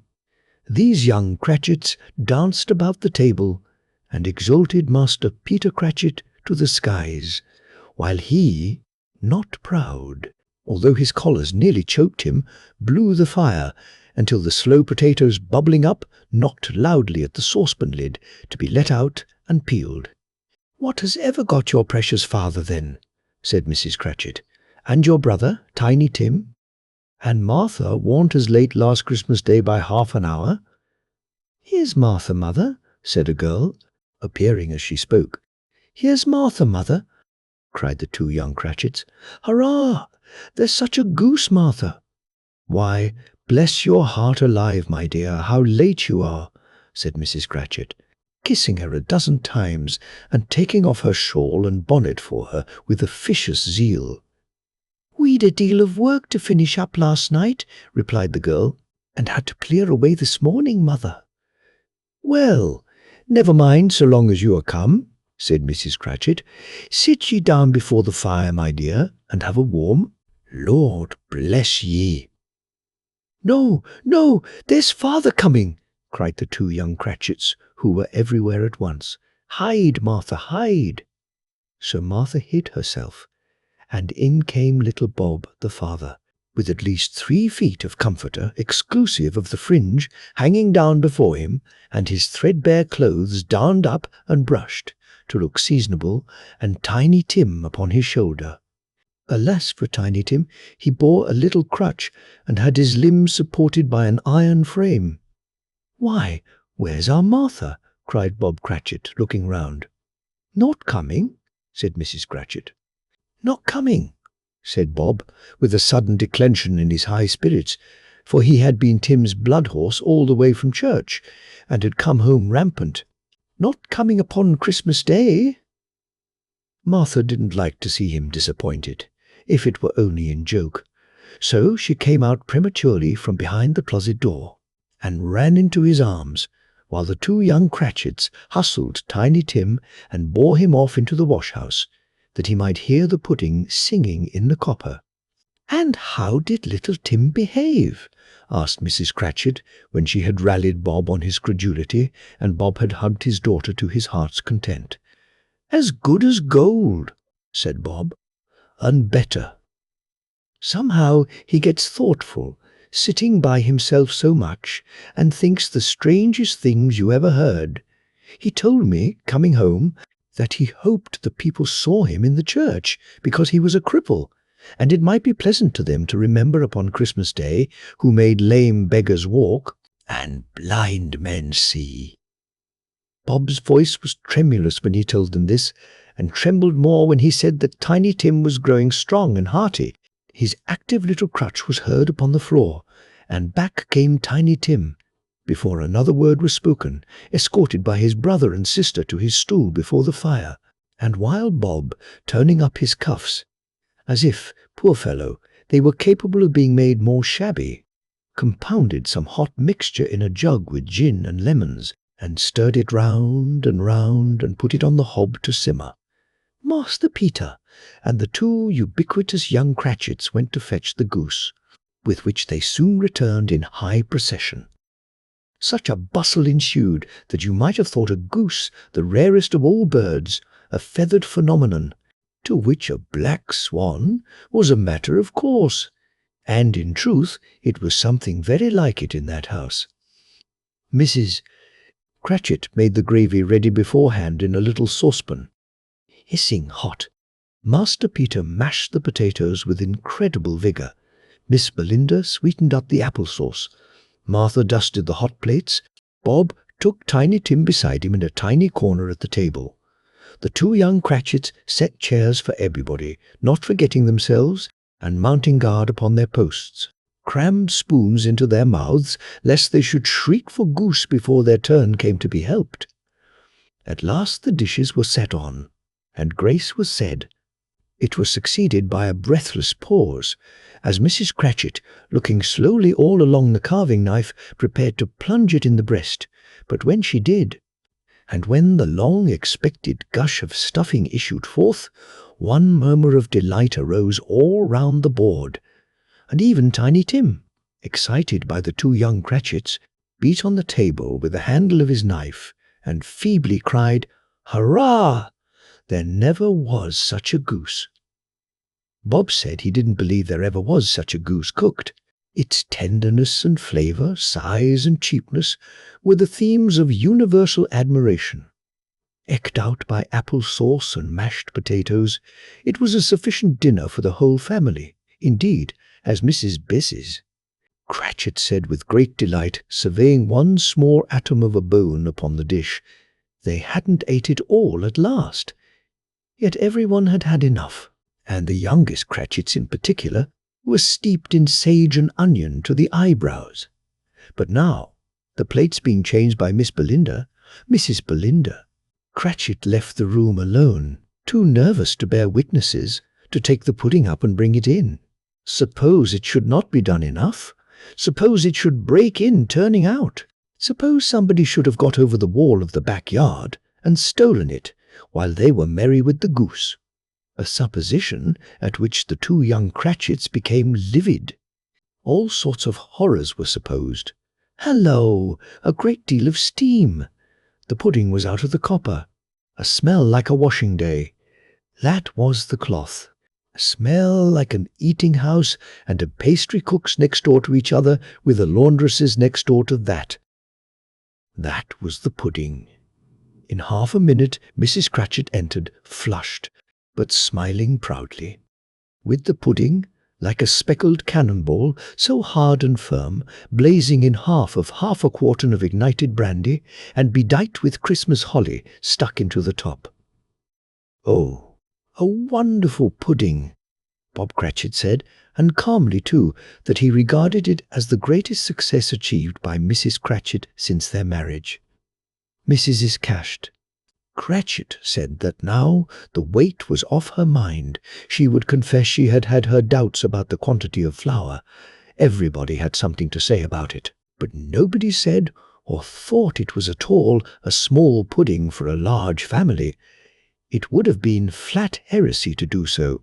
Any Cratchit would have blushed to hint at such a thing. At last the dinner was all done, the cloth was cleared, the hearth swept, and the fire made up. The compound in the jug being tasted and considered perfect, apples and oranges were put upon the table, and a shovelful of chestnuts on the fire. Then all the Cratchit family drew round the hearth, in what Bob Cratchit called a circle, meaning half a one, and at Bob Cratchit's elbow stood the family display of glass, 2 tumblers and a custard cup without a handle. These held the hot stuff from the jug, however, as well as golden goblets would have done, and Bob served it out with beaming looks, while the chestnuts on the fire sputtered and cracked noisily. Then Bob proposed, "A Merry Christmas to us all, my dears. God bless us," which all the family re-echoed. "God bless us, everyone," said Tiny Tim, the last of all.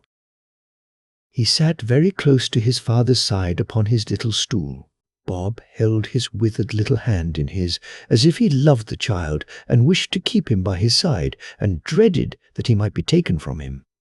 "Spirit," said Scrooge, with an interest he had never felt before, "tell me if Tiny Tim will live." "I see a vacant seat," replied the ghost, "in the poor chimney corner, and a crutch without an owner, carefully preserved. If these shadows remain unaltered by the future, the child will die." "No, no," said Scrooge. "Oh, no, kind spirit. Say he will be spared. If these shadows remain unaltered by the future, none other of my race," returned the ghost, "will find him here.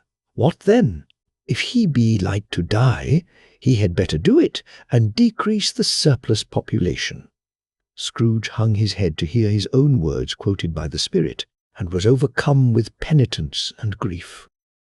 "Man," said the ghost, "if man you be in heart, not adamant, forbear that wicked cant until you have discovered what the surplus is, and where it is. Will you decide what men shall live, what men shall die? It may be that in the sight of heaven you are more worthless and less fit to live than millions like this poor man's child. Oh God, to hear the insect on the leaf pronouncing on the too much life among his hungry brothers in the dust. Scrooge bent before the ghost's rebuke, and trembling cast his eyes upon the ground, but he raised them speedily on hearing his own name. "Mr. Scrooge," said Bob, "I'll give you Mr. Scrooge, the founder of the feast." "The founder of the feast, indeed!" cried Mrs. Cratchit, reddening. "I wish I had him here. I'd give him a piece of my mind to feast upon, and I hope he'd had a good appetite for it." "My dear," said Bob, "the children! Christmas Day." "It should be Christmas Day, I am sure," said she, "on which one drinks the health of such an odious, stingy, hard, unfeeling man as Mr. Scrooge." "You know he is, Robert. Nobody knows it better than you do, poor fellow." "My dear," was Bob's mild answer, "Christmas Day."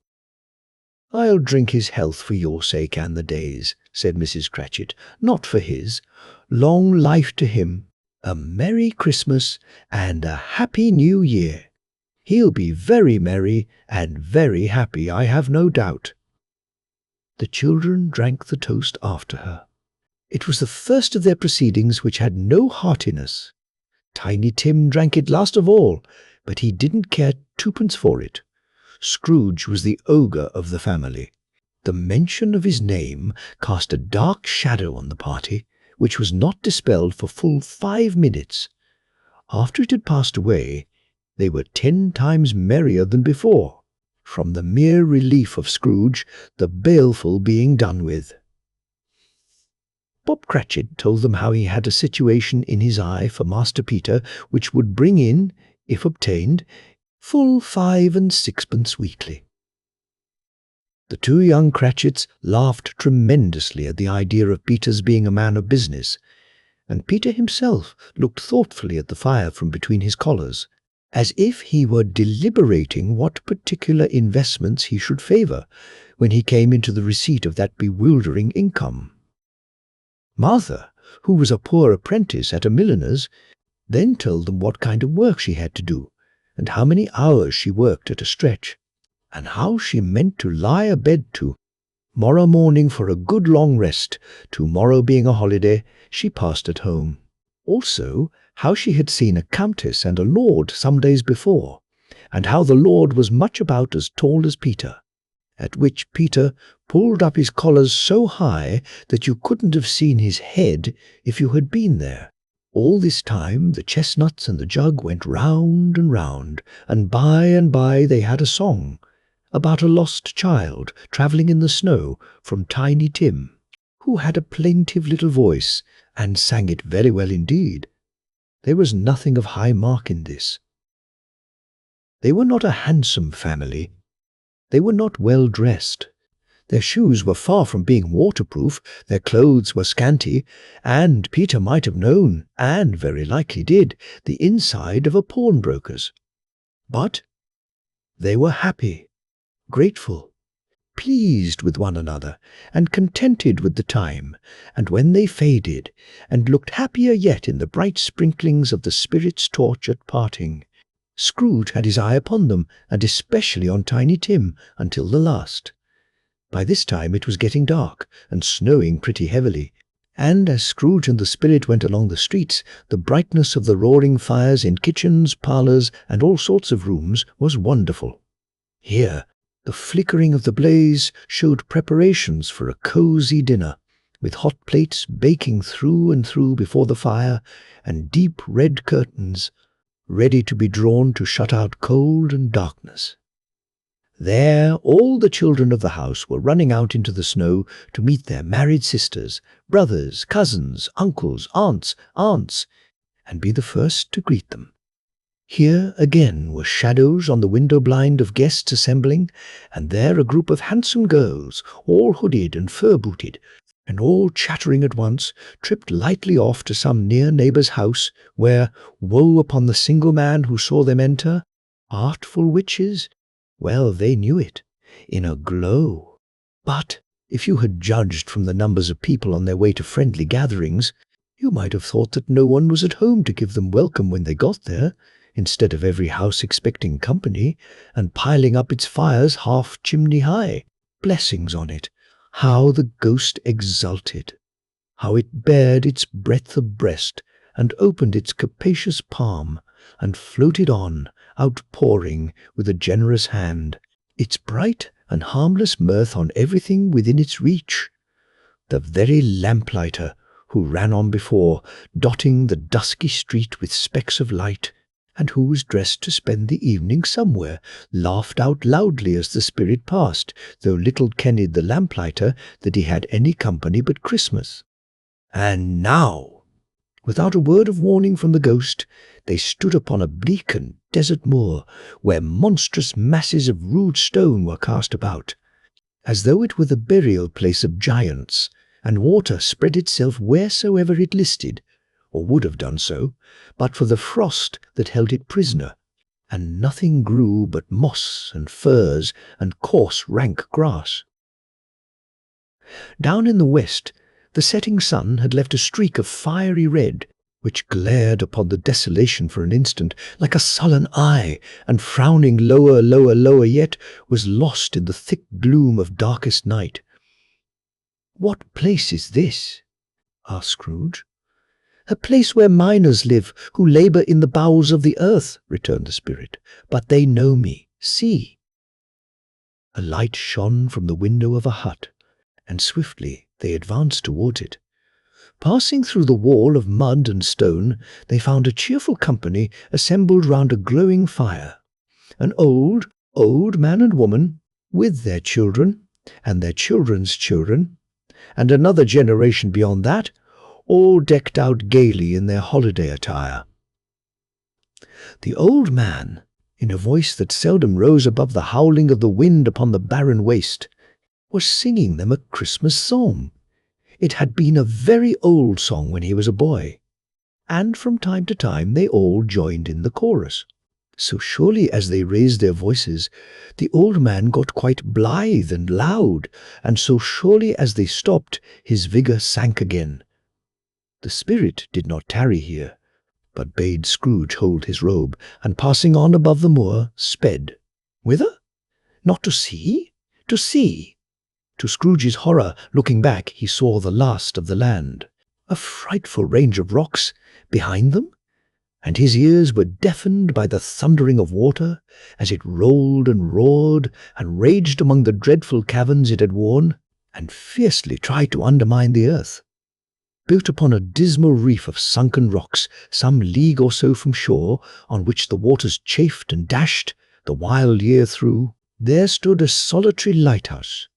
Great heaps of seaweed clung to its base, and storm-birds, born of the wind one might suppose, as seaweed of the water, rose and fell about it. Like the waves they skimmed. But even here, 2 men who watched the light had made a fire.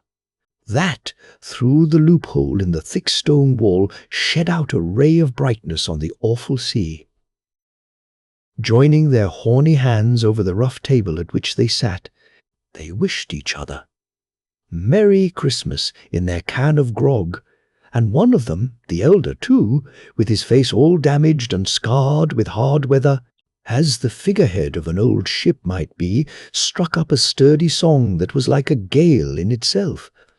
Again the ghost sped on, above the black and heaving sea, on, until, being far away, as he told Scrooge, from any shore, they lighted on a ship. They stood beside the helmsman at the wheel, the lookout in the bow, the officers who had the watch, dark, ghostly figures in their several stations, but every man among them hummed a Christmas tune, or had a Christmas thought, or spoke below his breath to his companion of some bygone Christmas day, with homeward hopes belonging to it. And every man on board, waking or sleeping, good or bad, had had a kinder word for another on that day than on any day in the year, and had shared to some extent in its festivities, and had remembered those he cared for at a distance, and had known that they delighted to remember him. It was a great surprise to Scrooge, while listening to the moaning of the wind and thinking what a solemn thing it was to move on through the lonely darkness over an unknown abyss whose depths were secrets as profound as death. It was a great surprise to Scrooge, while thus engaged, to hear a hearty laugh. It was a much greater surprise to Scrooge to recognize it as his own nephew's, and to find himself in a bright, dry, gleaming room, with the spirit standing smiling by his side and looking at that same nephew with approving affability. "Ha, ha!"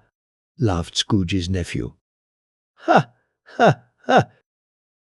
If you should happen, by any unlikely chance, to know a man more blessed in a laugh than Scrooge's nephew, all I can say is, I should like to know him too. Introduce him to me, and I'll cultivate his acquaintance. It is a fair, even-handed, noble adjustment of things that while there is infection in disease and sorrow, there is nothing in the world so irresistibly contagious as laughter and good humour."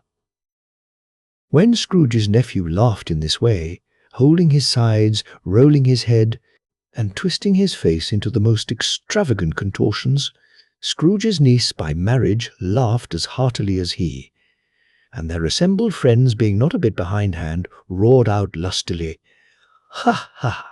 Ha, ha, ha, ha! He said that Christmas was a humbug, as I live!" cried Scrooge's nephew. "He believed it too." "More shame for him, Fred," said Scrooge's niece indignantly. "Bless those women, they never do anything by halves. They are always in earnest." She was very pretty, exceedingly pretty, with a dimpled, surprised-looking, capital face, a ripe little mouth, that seemed made to be kissed. As no doubt it was, all kinds of good little dots about her chin that melted into one another when she laughed, and the sunniest pair of eyes you ever saw in any little creature's head. Altogether, she was what you would have called provoking, you know, but satisfactory too. Oh, perfectly satisfactory. "He's a comical old fellow," said Scrooge's nephew. "That's the truth, and not so pleasant as he might be. However, his offences carry their own punishment, and I have nothing to say against him." "I'm sure he is very rich, Fred," hinted Scrooge's niece. "At least you always tell me so." "What of that, my dear?" said Scrooge's nephew. "His wealth is of no use to him. He don't do any good with it. He don't make himself comfortable with it. He hasn't the satisfaction of thinking. Ha, ha, ha! That he is ever going to benefit U.S. with it." "I have no patience with him," observed Scrooge's niece. Scrooge's niece's sisters and all the other ladies expressed the same opinion. "Oh, I have," said Scrooge's nephew. "I'm sorry for him. I couldn't be angry with him if I tried. Who suffers by his ill whims? Himself always. Here, he takes it into his head to dislike us, and he won't come and dine with us. What's the consequence? He don't lose much of a dinner. Indeed, I think he loses a very good dinner," interrupted Scrooge's niece. Everybody else said the same, and they must be allowed to have been competent judges, because they had just had dinner, and, with the dessert upon the table, were clustered round the fire, by lamplight. "Well, I'm very glad to hear it," said Scrooge's nephew, "because I haven't great faith in these young housekeepers. What do you say, Topper?" Topper had clearly got his eye upon one of Scrooge's niece's sisters, for he answered that a bachelor was a wretched outcast who had no right to express an opinion on the subject, whereat Scrooge's niece's sister, the plump one with the lace tucker, not the one with the roses, blushed. "Do go on, Fred," said Scrooge's niece, clapping her hands. "He never finishes what he begins to say. He is such a ridiculous fellow." Scrooge's nephew revelled in another laugh, and as it was impossible to keep the infection off, though the plump sister tried hard to do it with aromatic vinegar, his example was unanimously followed. "I was only going to say," said Scrooge's nephew, "that the consequence of his taking a dislike to us, and not making merry with us, is, as I think, that he loses some pleasant moments, which could do him no harm. I am sure he loses pleasanter companions than he can find in his own thoughts, either in his mouldy old office or his dusty chambers. I mean to give him the same chance every year, whether he likes it or not, for I pity him. He may rail at Christmas till he dies, but he can't help thinking better of it. I defy him. If he finds me going there in good temper year after year and saying, 'Uncle Scrooge, how are you?' If it only puts him in the vein to leave his poor clerk £50, that's something, and I think I shook him yesterday." It was their turn to laugh now at the notion of his shaking Scrooge, but being thoroughly good-natured and not much caring what they laughed at, so that they laughed at any rate, he encouraged them in their merriment and passed the bottle joyously. After tea they had some music, for they were a musical family and knew what they were about. When they sung a glee or catch, I can assure you, especially Topper, who could growl away in the bass like a good one, and never swell the large veins in his forehead, or get red in the face over it. Scrooge's niece played well upon the harp, and played among other tunes a simple little air, a mere nothing. You might learn to whistle it in 2 minutes, which had been familiar to the child who fetched Scrooge from the boarding school, as he had been reminded by the ghost of Christmas past. When this strain of music sounded, all the things that Ghost had shown him came upon his mind. He softened more and more, and thought that if he could have listened to it often years ago, he might have cultivated the kindnesses of life for his own happiness, with his own hands, without resorting to the sexton's spade that buried Jacob Marley. But they didn't devote the whole evening to music. After a while they played at forfeits, for it is good to be children sometimes, and never better than at Christmas, when its mighty founder was a child himself. Stop! There was first a game at Blind Man's Buff. Of course there was, and I no more believe Topper was really blind than I believe he had eyes in his boots. My opinion is that it was a done thing between him and Scrooge's nephew, and that the ghost of Christmas present knew it. The way he went after that plump sister in the lace tucker was an outrage on the credulity of human nature, knocking down the fire irons, tumbling over the chairs, bumping against the piano, smothering himself among the curtains.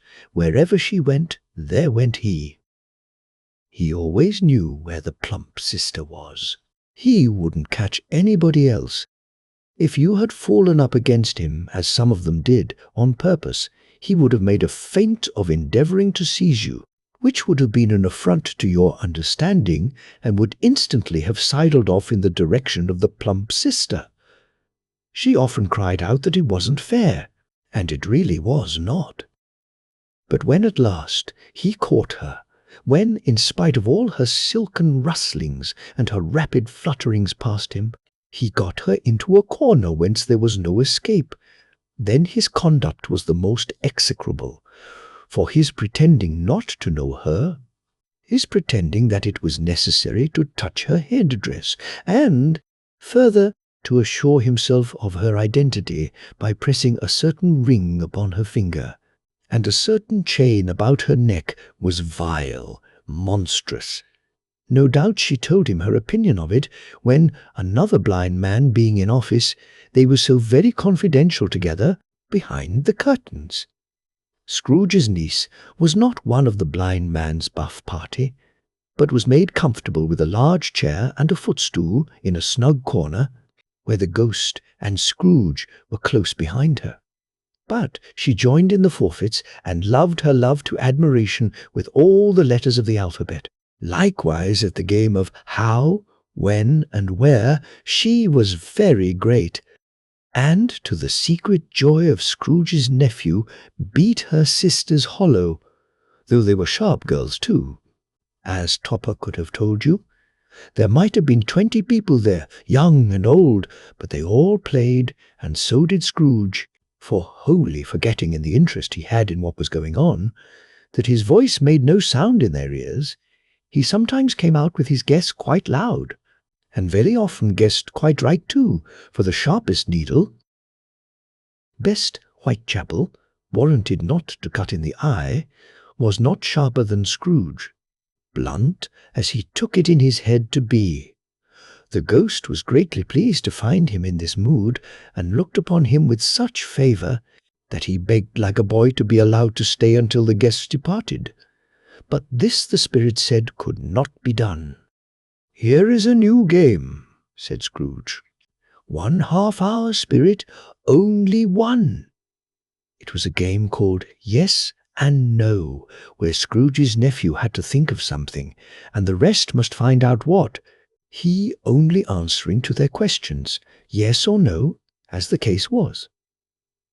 The brisk fire of questioning to which he was exposed elicited from him that he was thinking of an animal, a live animal, rather a disagreeable animal, a savage animal, an animal that growled and grunted sometimes, and talked sometimes, and lived in London, and walked about the streets, and wasn't made a show of, and wasn't led by anybody, and didn't live in a menagerie, and was never killed in a market, and was not a horse, or an ass, or a cow, or a bull, or a tiger, or a dog, or a pig, or a cat, or a bear. At every fresh question that was put to him, this nephew burst into a fresh roar of laughter, and was so inexpressibly tickled that he was obliged to get up off the sofa and stamp. At last the plump sister, falling into a similar state, cried out, "I have found it out!" "I know what it is, Fred, I know what it is." "What is it?" cried Fred. "It's your Uncle Screw, Oge," which it certainly was. Admiration was the universal sentiment, though some objected that the reply to "Is it a bear?" ought to have been yes, inasmuch as an answer in the negative was sufficient to have diverted their thoughts from Mr. Part. Scrooge, supposing they had ever had any tendency that way. "He has given us plenty of merriment, I am sure," said Fred, "and it would be ungrateful not to drink his health. Here is a glass of mulled wine ready to our hand at the moment, and I say, Uncle Scrooge." "Well, Uncle Scrooge," they cried, "a Merry Christmas and a Happy New Year to the old man, whatever he is," said Scrooge's nephew. "He wouldn't take it from me, but may he have it nevertheless." Uncle Scrooge had imperceptibly become so gay and light of heart that he would have pledged the unconscious company in return, and thanked them in an inaudible speech, if the ghost had given him time. But the whole scene passed off in the breath of the last word spoken by his nephew, and he and the spirit were again upon their travels. Much they saw, and far they went, and many homes they visited, but always with a happy end. The spirit stood beside sick beds, and they were cheerful, on foreign lands, and they were close at home by struggling men, and they were patient in their greater hope by poverty, and it was rich. In almshouse, hospital, and jail, in misery's every refuge, where vain man in his little brief authority had not made fast the door and barred the spirit out, he left his blessing and taught Scrooge his precepts. It was a long night, if it were only a night, but Scrooge had his doubts of this, because the Christmas holidays appeared to be condensed into the space of time they passed together. It was strange, too, that while Scrooge remained unaltered in his outward form, the ghost grew older, clearly older. Scrooge had observed this change, but never spoke of it until they left a children's 12th night party, when, looking at the spirit as they stood together in an open place, he noticed that its hair was grey. "Are spirits' lives so short?" asked Scrooge. "My life upon this globe is very brief," replied the ghost. "It ends tonight." "Tonight!" cried Scrooge. "Tonight at midnight!" "Hark! The time is drawing near." The chimes were ringing the 11:75 at that moment. "Forgive me if I am not justified in what I ask," said Scrooge, looking intently at the spirit's robe. "But I see something strange, and not belonging to yourself, protruding from your skirts. Is it a foot or a claw?" "It might be a claw, for the flesh there is upon it," was the spirit's sorrowful reply. "Look here." From the foldings of its robe it brought 2 children, wretched, abject, frightful, hideous, miserable. They knelt down at its feet and clung upon the outside of its garment. "Oh, man, look here! Look, down here!" exclaimed the ghost. They were a boy and girl, meagre, ragged, scowling, wolfish, but prostrate too in their humility. Where graceful youth should have filled their features out and touched them with its freshest tints, a stale and shriveled hand, like that of age, had pinched and twisted them and pulled them into shreds. Where angels might have sat enthroned, devils lurked and glared out menacing. No change, no degradation, no perversion of humanity, in any grade through all the mysteries of wonderful creation, has monsters half so horrible and dread. Scrooge started back, appalled. Having them shown to him in this way, he tried to say they were fine children, but the words choked themselves rather than be parties to a lie of such enormous magnitude. "Spirit, are they yours?" Scrooge could say no more. "They are man's," said the spirit, looking down upon them, "and they cling to me, appealing from their fathers. This boy is ignorance. This girl is want. Beware them both, and all of their degree, but most of all, beware this boy. For on his brow I see that written which is doom, unless the writing be erased." "Deny it!" cried the spirit, stretching out its hand towards the city. "Slander those who tell it ye. Admit it for your factious purposes, and make it worse, and bide the end. Have they no refuge or resource?" cried Scrooge. "Are there no prisons?" said the spirit, turning on him for the last time with his own words. "Are there no workhouses?" The bell struck 12. Scrooge looked about him for the ghost, and saw it not. As the last stroke ceased to vibrate, he remembered the prediction of old Jacob Marley, and lifting up his eyes, beheld a solemn phantom, draped and hooded, coming, like a mist along the ground, towards him. The phantom slowly, gravely, silently approached. When it came near him, Scrooge bent down upon his knee, for in the very air through which this spirit moved, it seemed to scatter gloom and mystery. It was shrouded in a deep black garment which concealed its head, its face, its form, and left nothing of it visible save one outstretched hand. But for this it would have been difficult to detach its figure from the night, and separate it from the darkness by which it was surrounded. He felt that it was tall and stately when it came beside him, and that its mysterious presence filled him with a solemn dread. He knew no more, for the spirit neither spoke nor moved. "I am in the presence of the ghost of Christmas, yet to come," said Scrooge. The spirit answered not, but pointed onward with its hand. "You are about to show me shadows of the things that have not happened, but will happen in the time before us," Scrooge pursued. "Is that so, spirit?" The upper portion of the garment was contracted for an instant in its folds, as if the spirit had inclined its head. That was the only answer he received. Although well used to ghostly company by this time, Scrooge feared the silent shape so much that his legs trembled beneath him, and he found that he could hardly stand when he prepared to follow it. The spirit paused a moment, as observing his condition and giving him time to recover. But Scrooge was all the worse for this. It thrilled him with a vague, uncertain horror to know that behind the dusky shroud there were ghostly eyes intently fixed upon him, while he, though he stretched his own to the utmost, could see nothing but a spectral hand and one great heap of black. "Ghost of the future!" he exclaimed. "I fear you more than any spectre I have seen.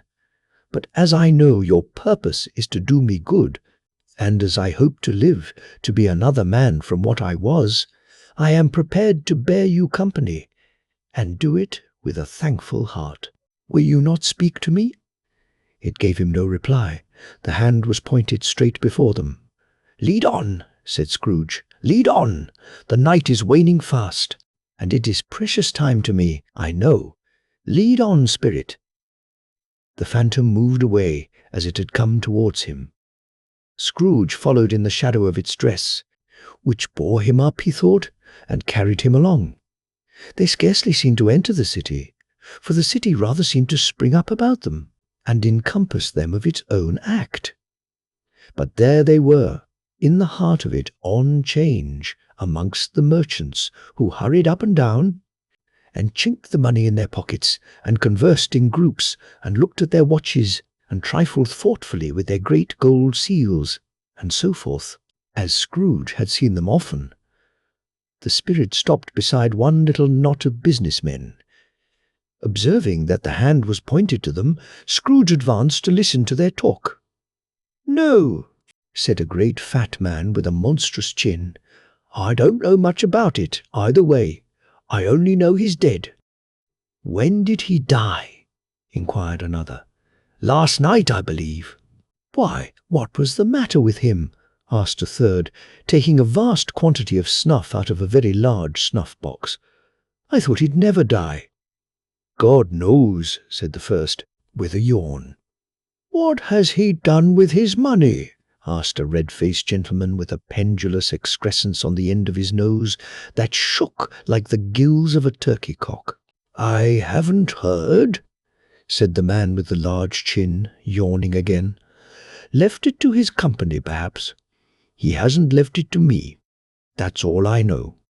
This pleasantry was received with a general laugh.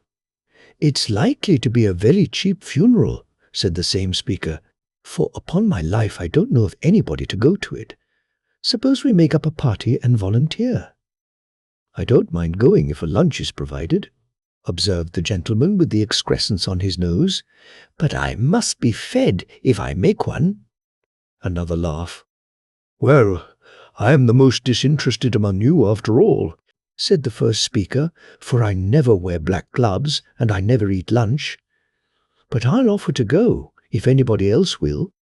When I come to think of it, I'm not at all sure that I wasn't his most particular friend, for we used to stop and speak whenever we met. Bye, bye." Speakers and listeners strolled away, and mixed with other groups. Scrooge knew the men, and looked towards the spirit for an explanation. The phantom glided on into a street. Its finger pointed to two persons meeting. Scrooge listened again, thinking that the explanation might lie here. He knew these men also, perfectly. They were men of business, very wealthy, and of great importance. He had made a point always of standing well in their esteem, in a business point of view, that is, strictly in a business point of view. "How are you?" said one. "How are you?"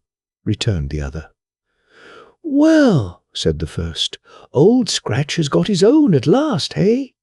"So I am told," returned the second. "Cold, isn't it? Seasonable for Christmas time. You're not a skater, I suppose?" "No, no, something else to think of. Good morning." Not another word. That was their meeting, their conversation, and their parting. Scrooge was at first inclined to be surprised that the spirit should attach importance to conversations apparently so trivial, but feeling assured that they must have some hidden purpose, he set himself to consider what it was likely to be. They could scarcely be supposed to have any bearing on the death of Jacob, his old partner, for that was past, and this ghost's province was the future. Nor could he think of anyone immediately connected with himself to whom he could apply them. but nothing doubting that to whomsoever they applied, they had some latent moral for his own improvement. He resolved to treasure up every word he heard, and everything he saw, and especially to observe the shadow of himself when it appeared. For he had an expectation that the conduct of his future self would give him the clue he missed, and would render the solution of these riddles easy. He looked about in that very place for his own image, but another man stood in his accustomed corner, and though the clock pointed to his usual time of day for being there, he saw no likeness of himself among the multitudes that poured in through the porch. It gave him little surprise, however, for he had been revolving in his mind a change of life, and thought and hoped he saw his new-born resolutions carried out in this. Quiet and dark, beside him stood the phantom with its outstretched hand. When he roused himself from his thoughtful quest, he fancied from the turn of the hand, and its situation in reference to himself, that the unseen eyes were looking at him keenly. It made him shudder and feel very cold. They left the busy scene and went into an obscure part of the town where Scrooge had never penetrated before, although he recognized its situation and its bad repute. The ways were foul and narrow, the shops and houses wretched, the people half naked, drunken, slipshod, ugly. Alleys and archways, like so many cesspools, disgorged their offences of smell and dirt and life upon the straggling streets, and the whole quarter reeked with crime, with filth and misery. Far in this den of infamous resort there was a low-browed, beetling shop, below a penthouse roof, where iron old rags, bottles, bones, and greasy offal were bought. Upon the floor within were piled up heaps of rusty keys, nails, chains, hinges, files, scales, weights, and refuse iron of all kinds. Secrets that few would like to scrutinize were bred and hidden in mountains of unseemly rags, masses of corrupted fat, and sepulchres of bones. Sitting in among the wares he dealt in, by a charcoal stove made of old bricks, was a grey-haired rascal, nearly 70 years of age, who had screened himself from the cold air without by a frowsy curtaining of miscellaneous tatters hung upon a line, and smoked his pipe in all the luxury of calm retirement. Scrooge and the phantom came into the presence of this man, just as a woman with a heavy bundle slunk into the shop. But she had scarcely entered when another woman, similarly laden, came in too, and she was closely followed by a man in faded black, who was no less startled by the sight of them than they had been upon the recognition of each other. After a short period of blank astonishment, in which the old man with the pipe had joined them, they all three burst into a laugh. "Let the charwoman alone to be the first," cried she who had entered first. "Let the laundress alone to be the second, and let the undertaker's man alone to be the third. Look here, old Joe, here's a chance. If we haven't all three met here without meaning it." "You couldn't have met in a better place," said old Joe, removing his pipe from his mouth. "Come into the parlour. You were made free of it long ago, you know, and the other two aren't strangers. Stop till I shut the door of the shop. Ah, how it squeaks! There ain't such a rusty bit of metal in the place as its own hinges, I believe, and I'm sure there's no such old bones here as mine. Ha! Ha! We're all suitable to our calling. We're well matched. Come into the parlour. Come into the parlour." The parlour was the space behind the screen of rags. The old man raked the fire together with an old stair-rod, and having trimmed his smoky lamp, for it was night, with the stem of his pipe, put it in his mouth again. While he did this, the woman who had already spoken threw her bundle on the floor and sat down in a flaunting manner on a stool, crossing her elbows on her knees and looking with a bold defiance at the other two. "What odds, then?" "What odds, Mrs. Dilber?" said the woman. "Every person has a right to take care of themselves. He always did." "That's true indeed," said the laundress. "No man more so." "Why then, don't stand staring as if you was afraid, woman. Who's the wiser? We're not going to pick holes in each other's coats, I suppose?" "No, indeed," said Mrs. Pace, Dilber and the man together. "We should hope not." "Very well then," cried the woman. "That's enough. Who's the worse for the loss of a few things like these? Not a dead man, I suppose?" "No, indeed," said Mrs. Dilber, laughing. "If he wanted to keep 'em after he was dead, a wicked old screw," pursued the woman. "Why wasn't he natural in his lifetime? If he had been, he'd have had somebody to look after him when he was struck with death, instead of lying gasping out his last there alone by himself." "It's the truest word that ever was spoke," said Mrs. Dilber. "It's a judgment on him." "I wish it was a little heavier judgment," replied the woman. "And it should have been, you may depend upon it, if I could have laid my hands on anything else. Open that bundle, old Joe, and let me know the value of it. Speak out plain. I'm not afraid to be the first, nor afraid for them to see it. We know pretty well that we were helping ourselves before we met here, I believe. It's no sin. Open the bundle, Joe." But the gallantry of her friends would not allow of this, and the man in faded black, mounting the breach first, produced his plunder. It was not extensive.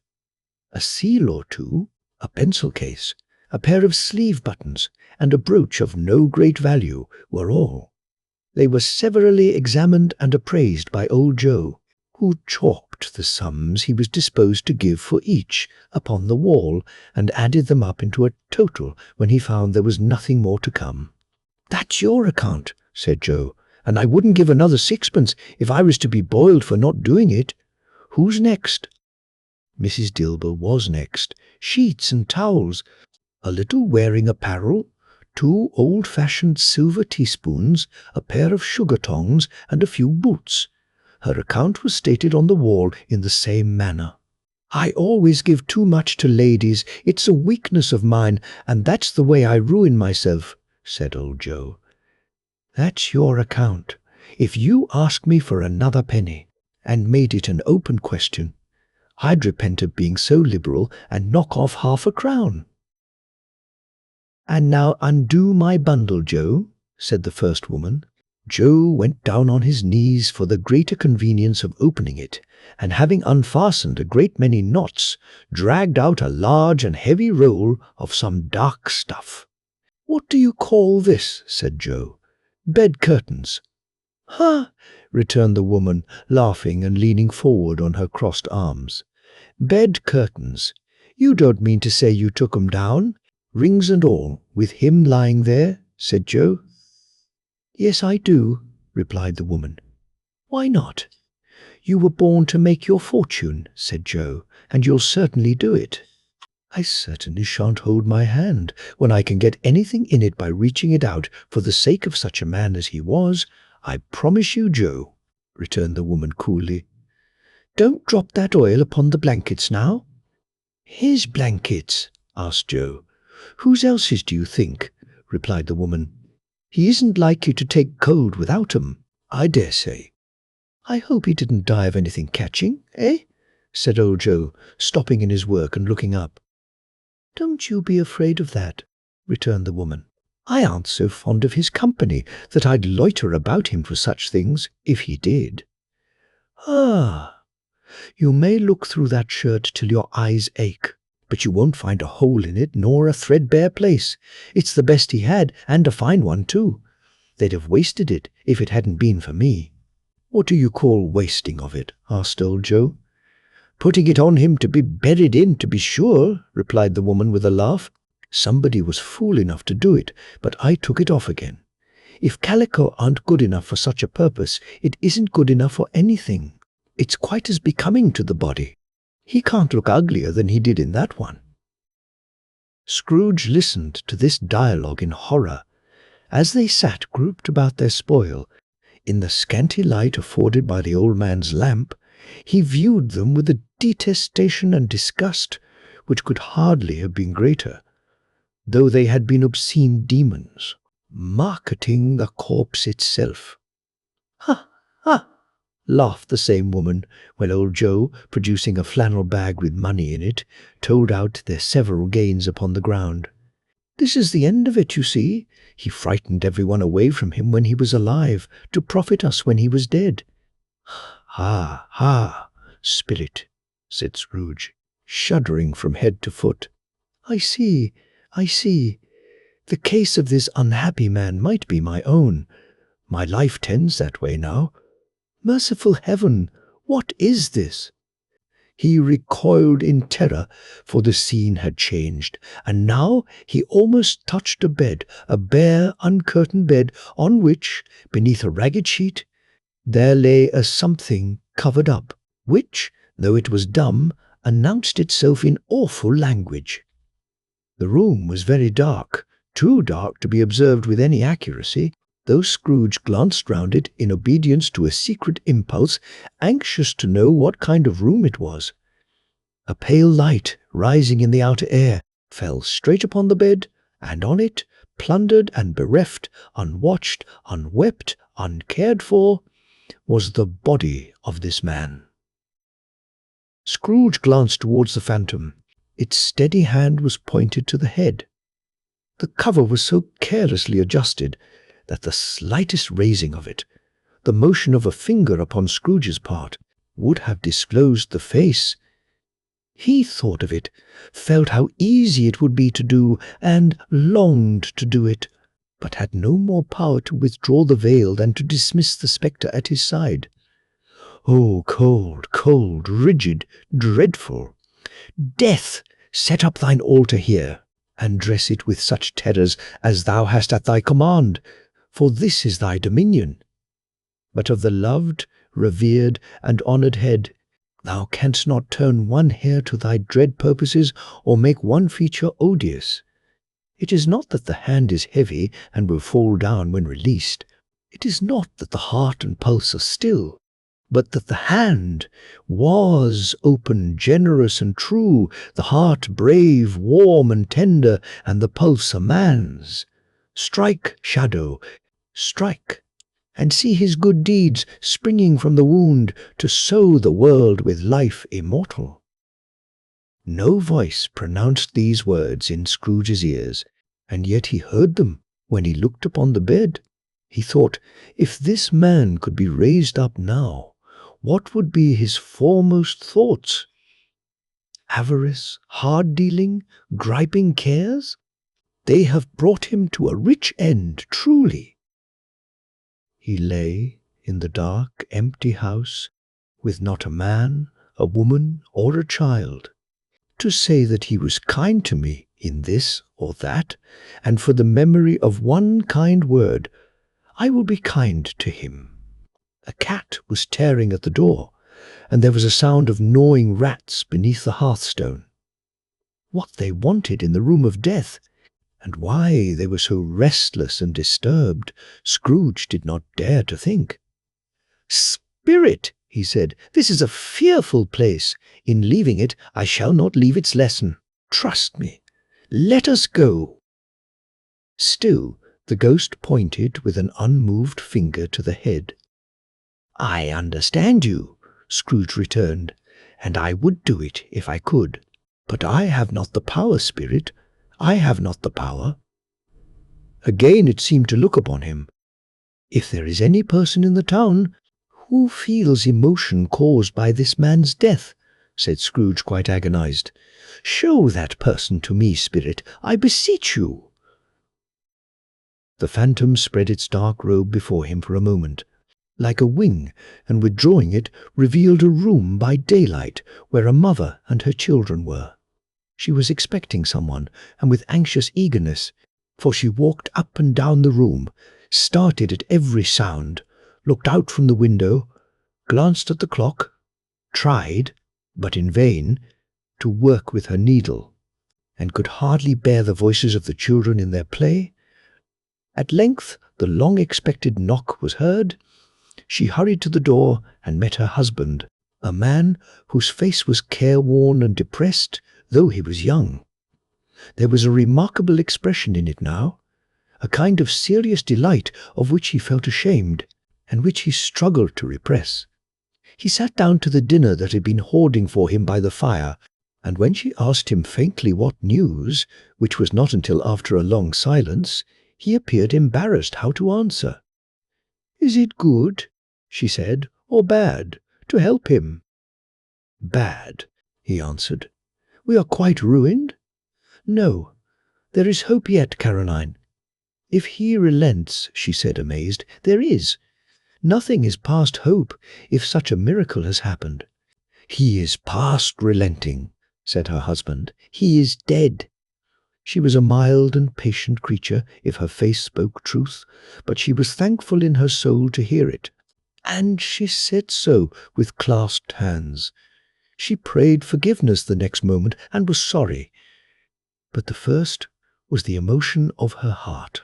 What the half-drunken woman whom I told you of last night said to me when I tried to see him and obtain a week's delay, and what I thought was a mere excuse to avoid me, turns out to have been quite true.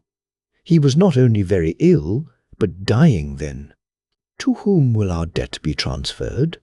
I don't know. But before that time we shall be ready with the money, and even though we were not, it would be a bad fortune indeed to find so merciless a creditor in his successor. We may sleep tonight with light hearts, Caroline. Yes. Soften it as they would. Their hearts were lighter.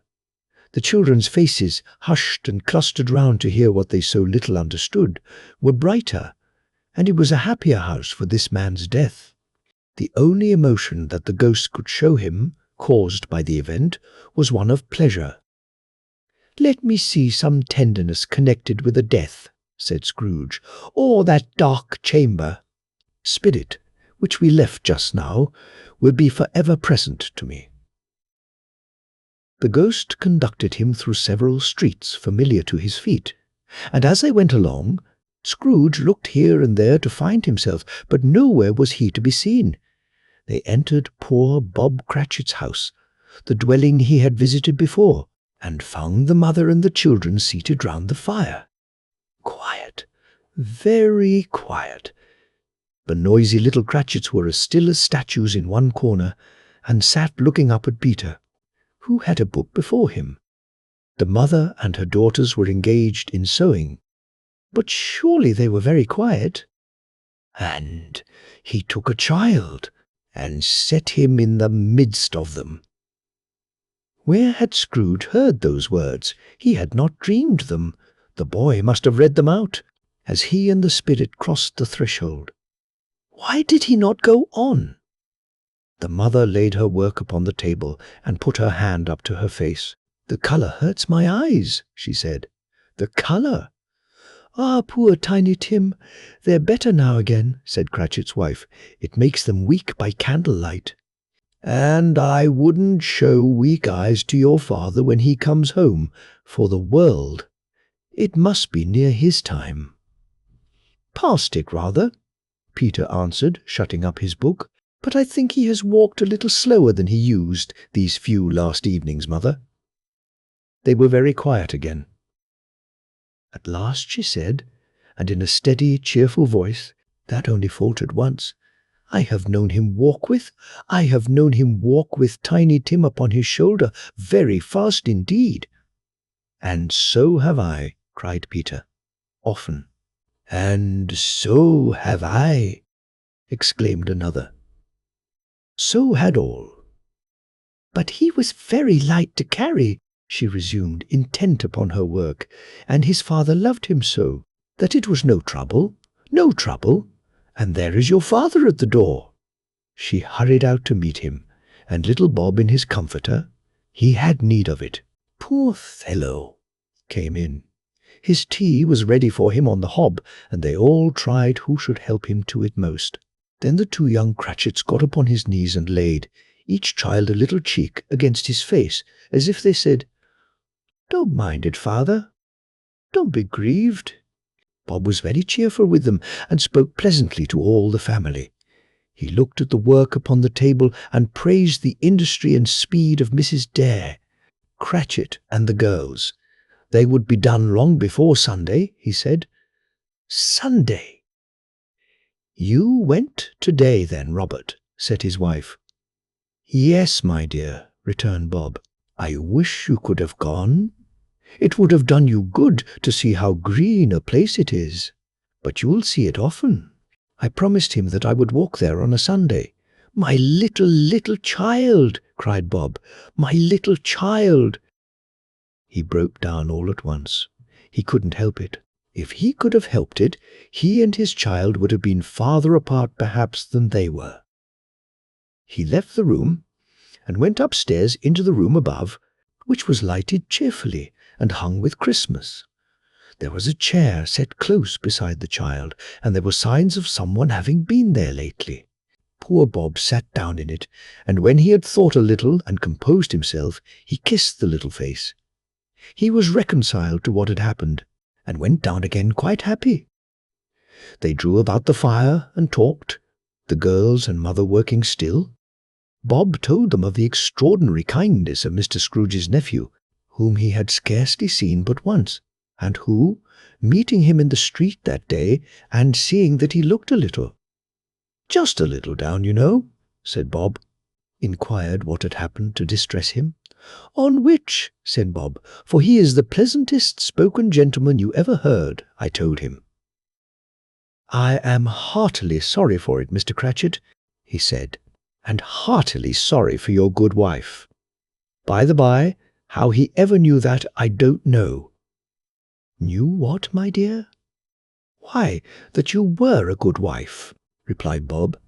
"Everybody knows that," said Peter. "Very well observed, my boy," cried Bob. "I hope they do. Heartily sorry," he said, "for your good wife. If I can be of service to you in any way," he said, giving me his card, "that's where I live. Pray come to me." "No, it wasn't," cried Bob. For the sake of anything he might be able to do for us, so much as for his kind way, that this was quite delightful. It really seemed as if he had known our Tiny Tim and felt with us. "I'm sure he's a good soul," said Mrs. Cratchit. "You would be surer of it, my dear," returned Bob. "If you saw and spoke to him, I shouldn't be at all surprised. Mark what I say, if he got Peter a better situation." "Only hear that, Peter," said Mrs. Cratchit. "And then," cried one of the girls, "Peter will be keeping company with someone and setting up for himself." "Get along with you," retorted Peter, grinning. "It's just as likely as not," said Bob. "One of these days, though there's plenty of time for that, my dear. But however and whenever we part from one another, I am sure we shall none of us forget poor Tiny Tim, shall we, or this first parting that there was among us?" "Never, father!" cried they all. "And I know," said Bob, "I know, my dears, that when we recollect how patient and how mild he was, although he was a little child, we shall not quarrel easily among ourselves, and forget poor Tiny Tim in doing it." "No, never, father," they all cried again. "I am very happy," said little Bob. "I am very happy." Mrs. Cratchit kissed him. His daughters kissed him. The two young Cratchits kissed him, and Peter and himself shook hands. "Spirit of Tiny Tim, thy childish essence was from God." "Spectre," said Scrooge, "something informs me that our parting moment is at hand. I know it, but I know not how. Tell me what man that was whom we saw lying dead. The ghost of Christmas. Yet to come conveyed him as before, though at a different time, he thought. Indeed, there seemed no order in these latter visions, save that they were in the future, into the resorts of business men, but showed him not himself. Indeed, the spirit did not stay for anything, but went straight on, as to the end just now desired, until besought by Scrooge to tarry for a moment. "This court," said Scrooge, "through which we hurry now is where my place of occupation is, and has been for a length of time.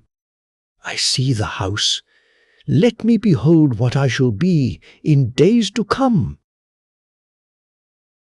The spirit stopped. The hand was pointed elsewhere. "The house is yonder," Scrooge exclaimed. "Why do you point away?" The inexorable finger underwent no change. Scrooge hastened to the window of his office and looked in. It was an office still, but not his. The furniture was not the same, and the figure in the chair was not himself. The phantom pointed as before. He joined it once again, and wondering why and whither he had gone, accompanied it until they reached an iron gate. He paused to look round before entering. A churchyard. Here, then, the wretched man whose name he had now to learn lay underneath the ground. It was a worthy place, walled in by houses, overrun by grass and weeds, the growth of vegetation's death, not life, choked up with too much burying, fat with repleted appetite. A worthy place! The spirit stood among the graves and pointed down to one. He advanced towards it, trembling.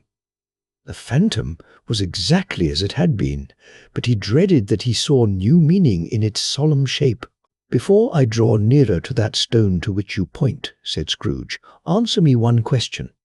Are these the shadows of the things that will be, or are they shadows of things that may be only?" Still the ghost pointed downward to the grave by which it stood. "Men's courses will foreshadow certain ends, to which, if persevered in, they must lead," said Scrooge. "But if the courses be departed from, the ends will change. Say it is thus with what you show me." The spirit was immovable as ever. Scrooge crept towards it, trembling as he went, and following the finger, read upon the stone of the neglected grave his own name, Ebenezer Scrooge. "Am I that man who lay upon the bed?" he cried, upon his knees. The finger pointed from the grave to him and back again. "No, spirit! Oh, no, no!" The finger still was there. "Spirit!" he cried, tight clutching at its robe. "Hear me! I am not the man I was. I will not be the man I must have been, but for this intercourse. Why show me this, if I am past all hope?" For the first time the hand appeared to shake.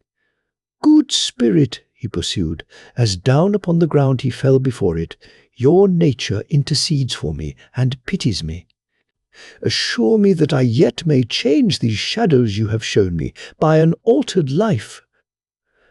The kind hand trembled. "I will honor Christmas in my heart and try to keep it all the year. I will live in the past, the present, and the future. The spirits of all three shall strive within me. I will not shut out the lessons that they teach.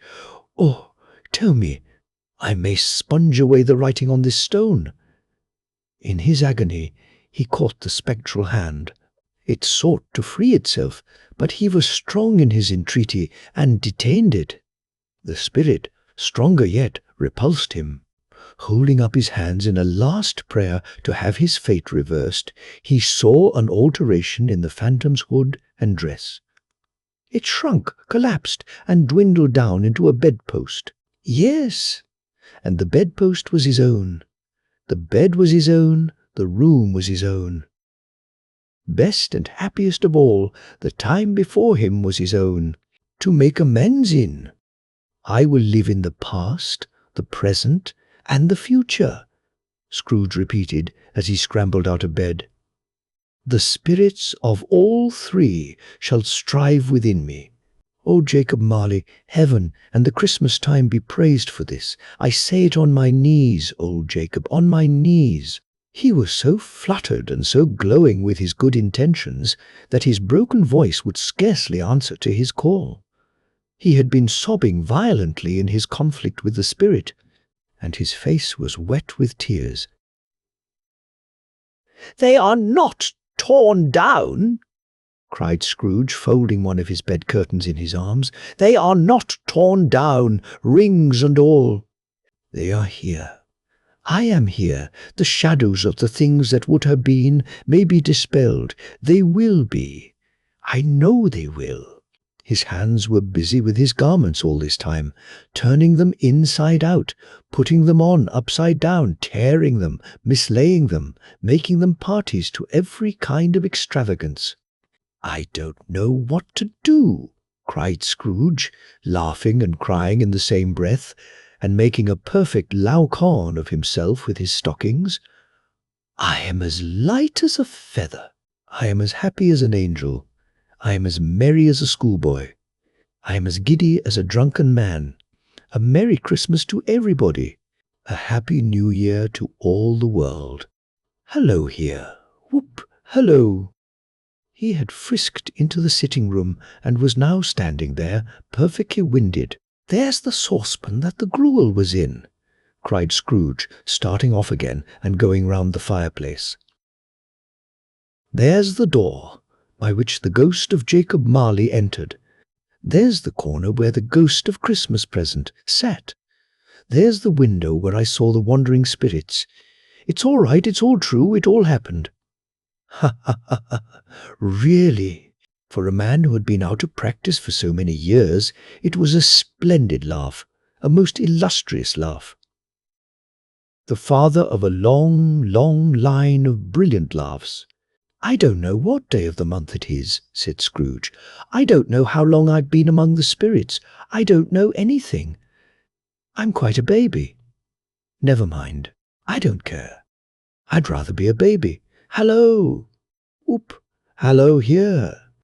He was checked in his transports by the churches ringing out the lustiest peals he had ever heard. Clash, clang, hammer, ding dong bell, bell dong ding hammer clang clash. Oh, glorious, glorious. Running to the window, he opened it and put out his head. No fog, no mist. Clear, bright, jovial, stirring, cold, cold, piping for the blood to dance to, golden sunlight, heavenly sky, sweet fresh air, merry bells. Oh, glorious, glorious. "What's today?"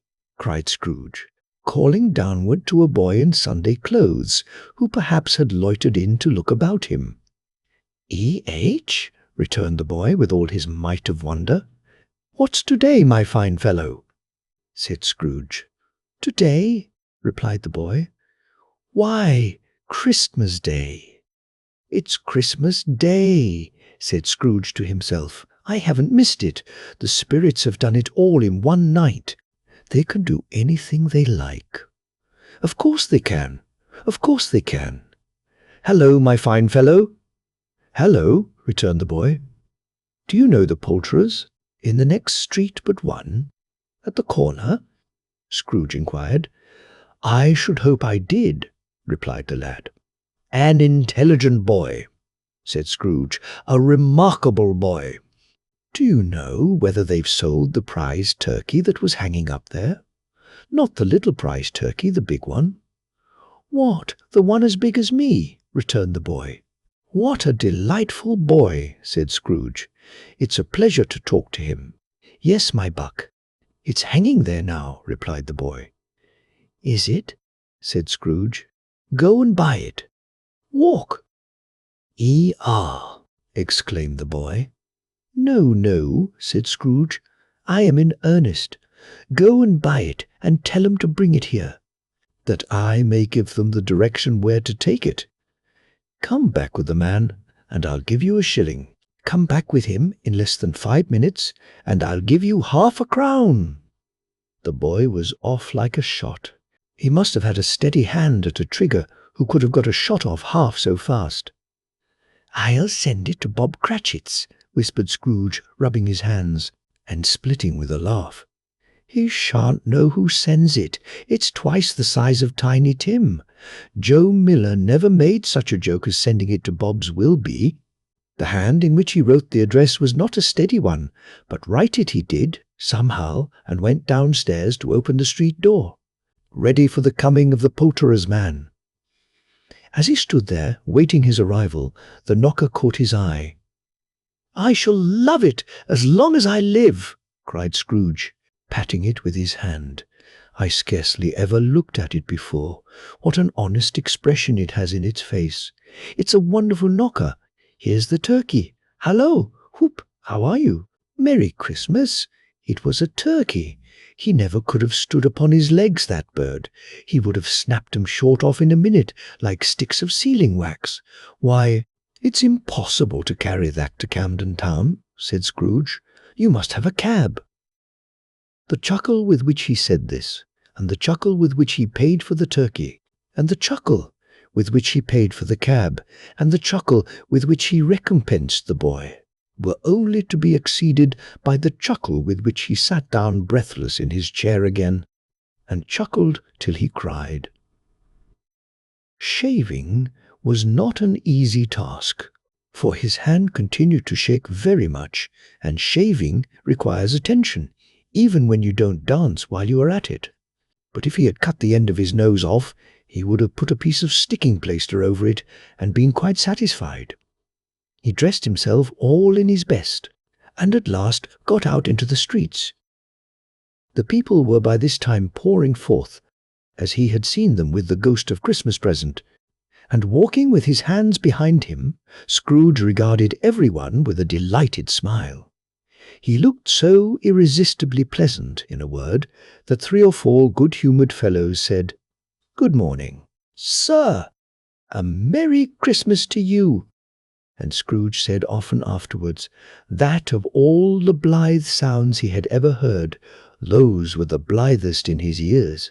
He had not gone far, when coming on towards him, he beheld the portly gentleman who had walked into his counting-house the day before, and said, "Scrooge and Marley's, I believe."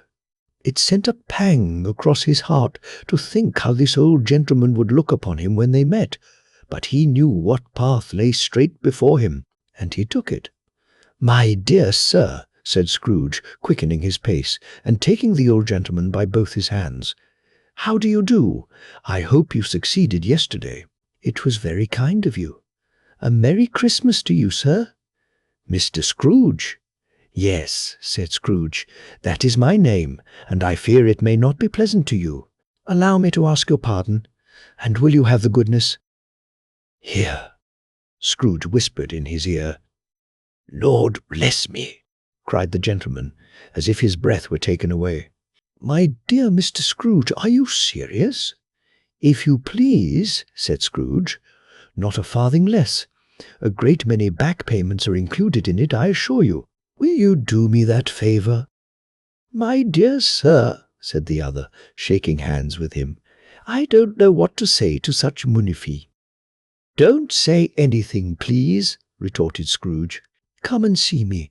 Will you come and see me? I will," cried the old gentleman, and it was clear he meant to do it. "Thank ye," said Scrooge. "I am much obliged to you. I thank you 50 times. Bless you."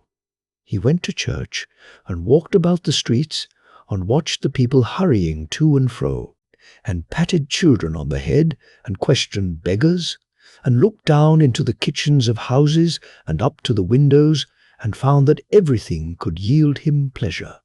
He had never dreamed that any walk, that anything, could give him so much happiness. In the afternoon he turned his steps towards his nephew's house. He passed the door a dozen times before he had the courage to go up and knock. But he made a dash and did it. "Is your master at home, my dear?" said Scrooge to the girl. "Nice girl.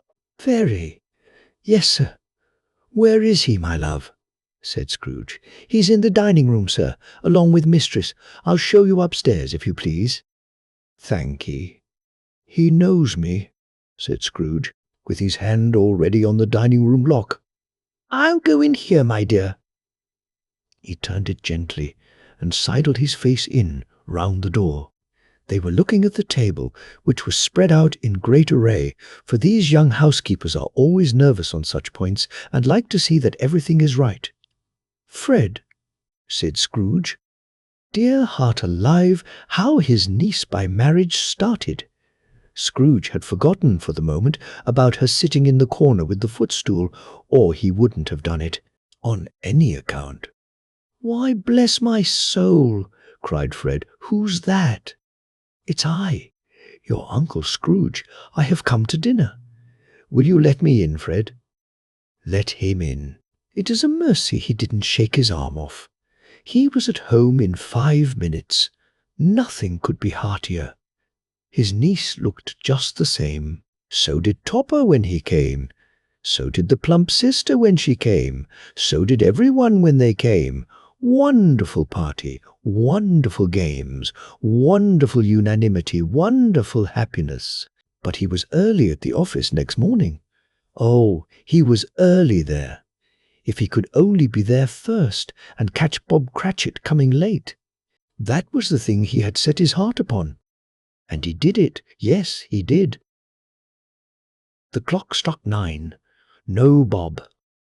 1/4 past. No Bob.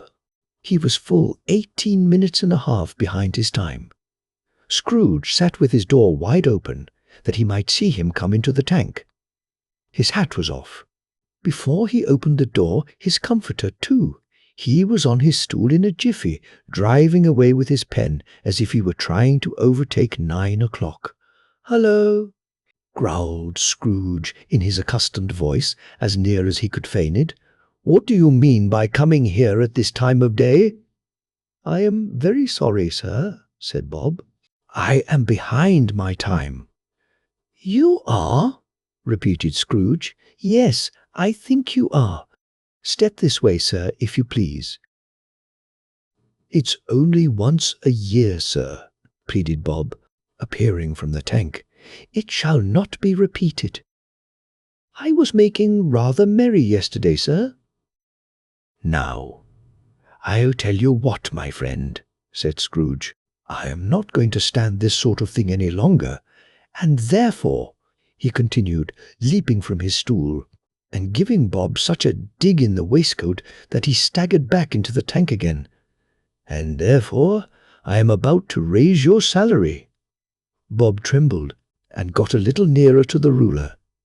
He had a momentary idea of knocking Scrooge down with it, holding him, and calling to the people in the court for help and a straight waistcoat. "A Merry Christmas, Bob," said Scrooge with an earnestness that could not be mistaken, as he clapped him on the back. "A merrier Christmas, Bob, my good fellow, than I have given you for many a year. I'll raise your salary, and endeavour to assist your struggling family, and we will discuss your affairs this very afternoon over a Christmas bowl of smoking Bishop Bob. Make up the fires, and buy another coal scuttle before you dot another I, Bob Cratchit." Scrooge was better than his word. He did it all, and infinitely more, and to Tiny Tim, who did not die, he was a second father. He became as good a friend, as good a master, and as good a man as the good old city knew, or any other good old city, town, or borough in the good old world. Some people laughed to see the alteration in him, but he let them laugh, and little heeded them, for he was wise enough to know that nothing ever happened on this globe for good, at which some people did not have their fill of laughter in the outset. And knowing that such as these would be blind anyway, he thought it quite as well that they should wrinkle up their eyes in grins, as have the malady in less attractive forms. His own heart laughed, and that was quite enough for him. He had no further intercourse with spirits, but lived upon the total abstinence principle ever afterwards, and it was always said of him that he knew how to keep Christmas well if any man alive possessed the knowledge. May that be truly said of us, and all of us. And so, as Tiny Tim observed, God bless us, everyone.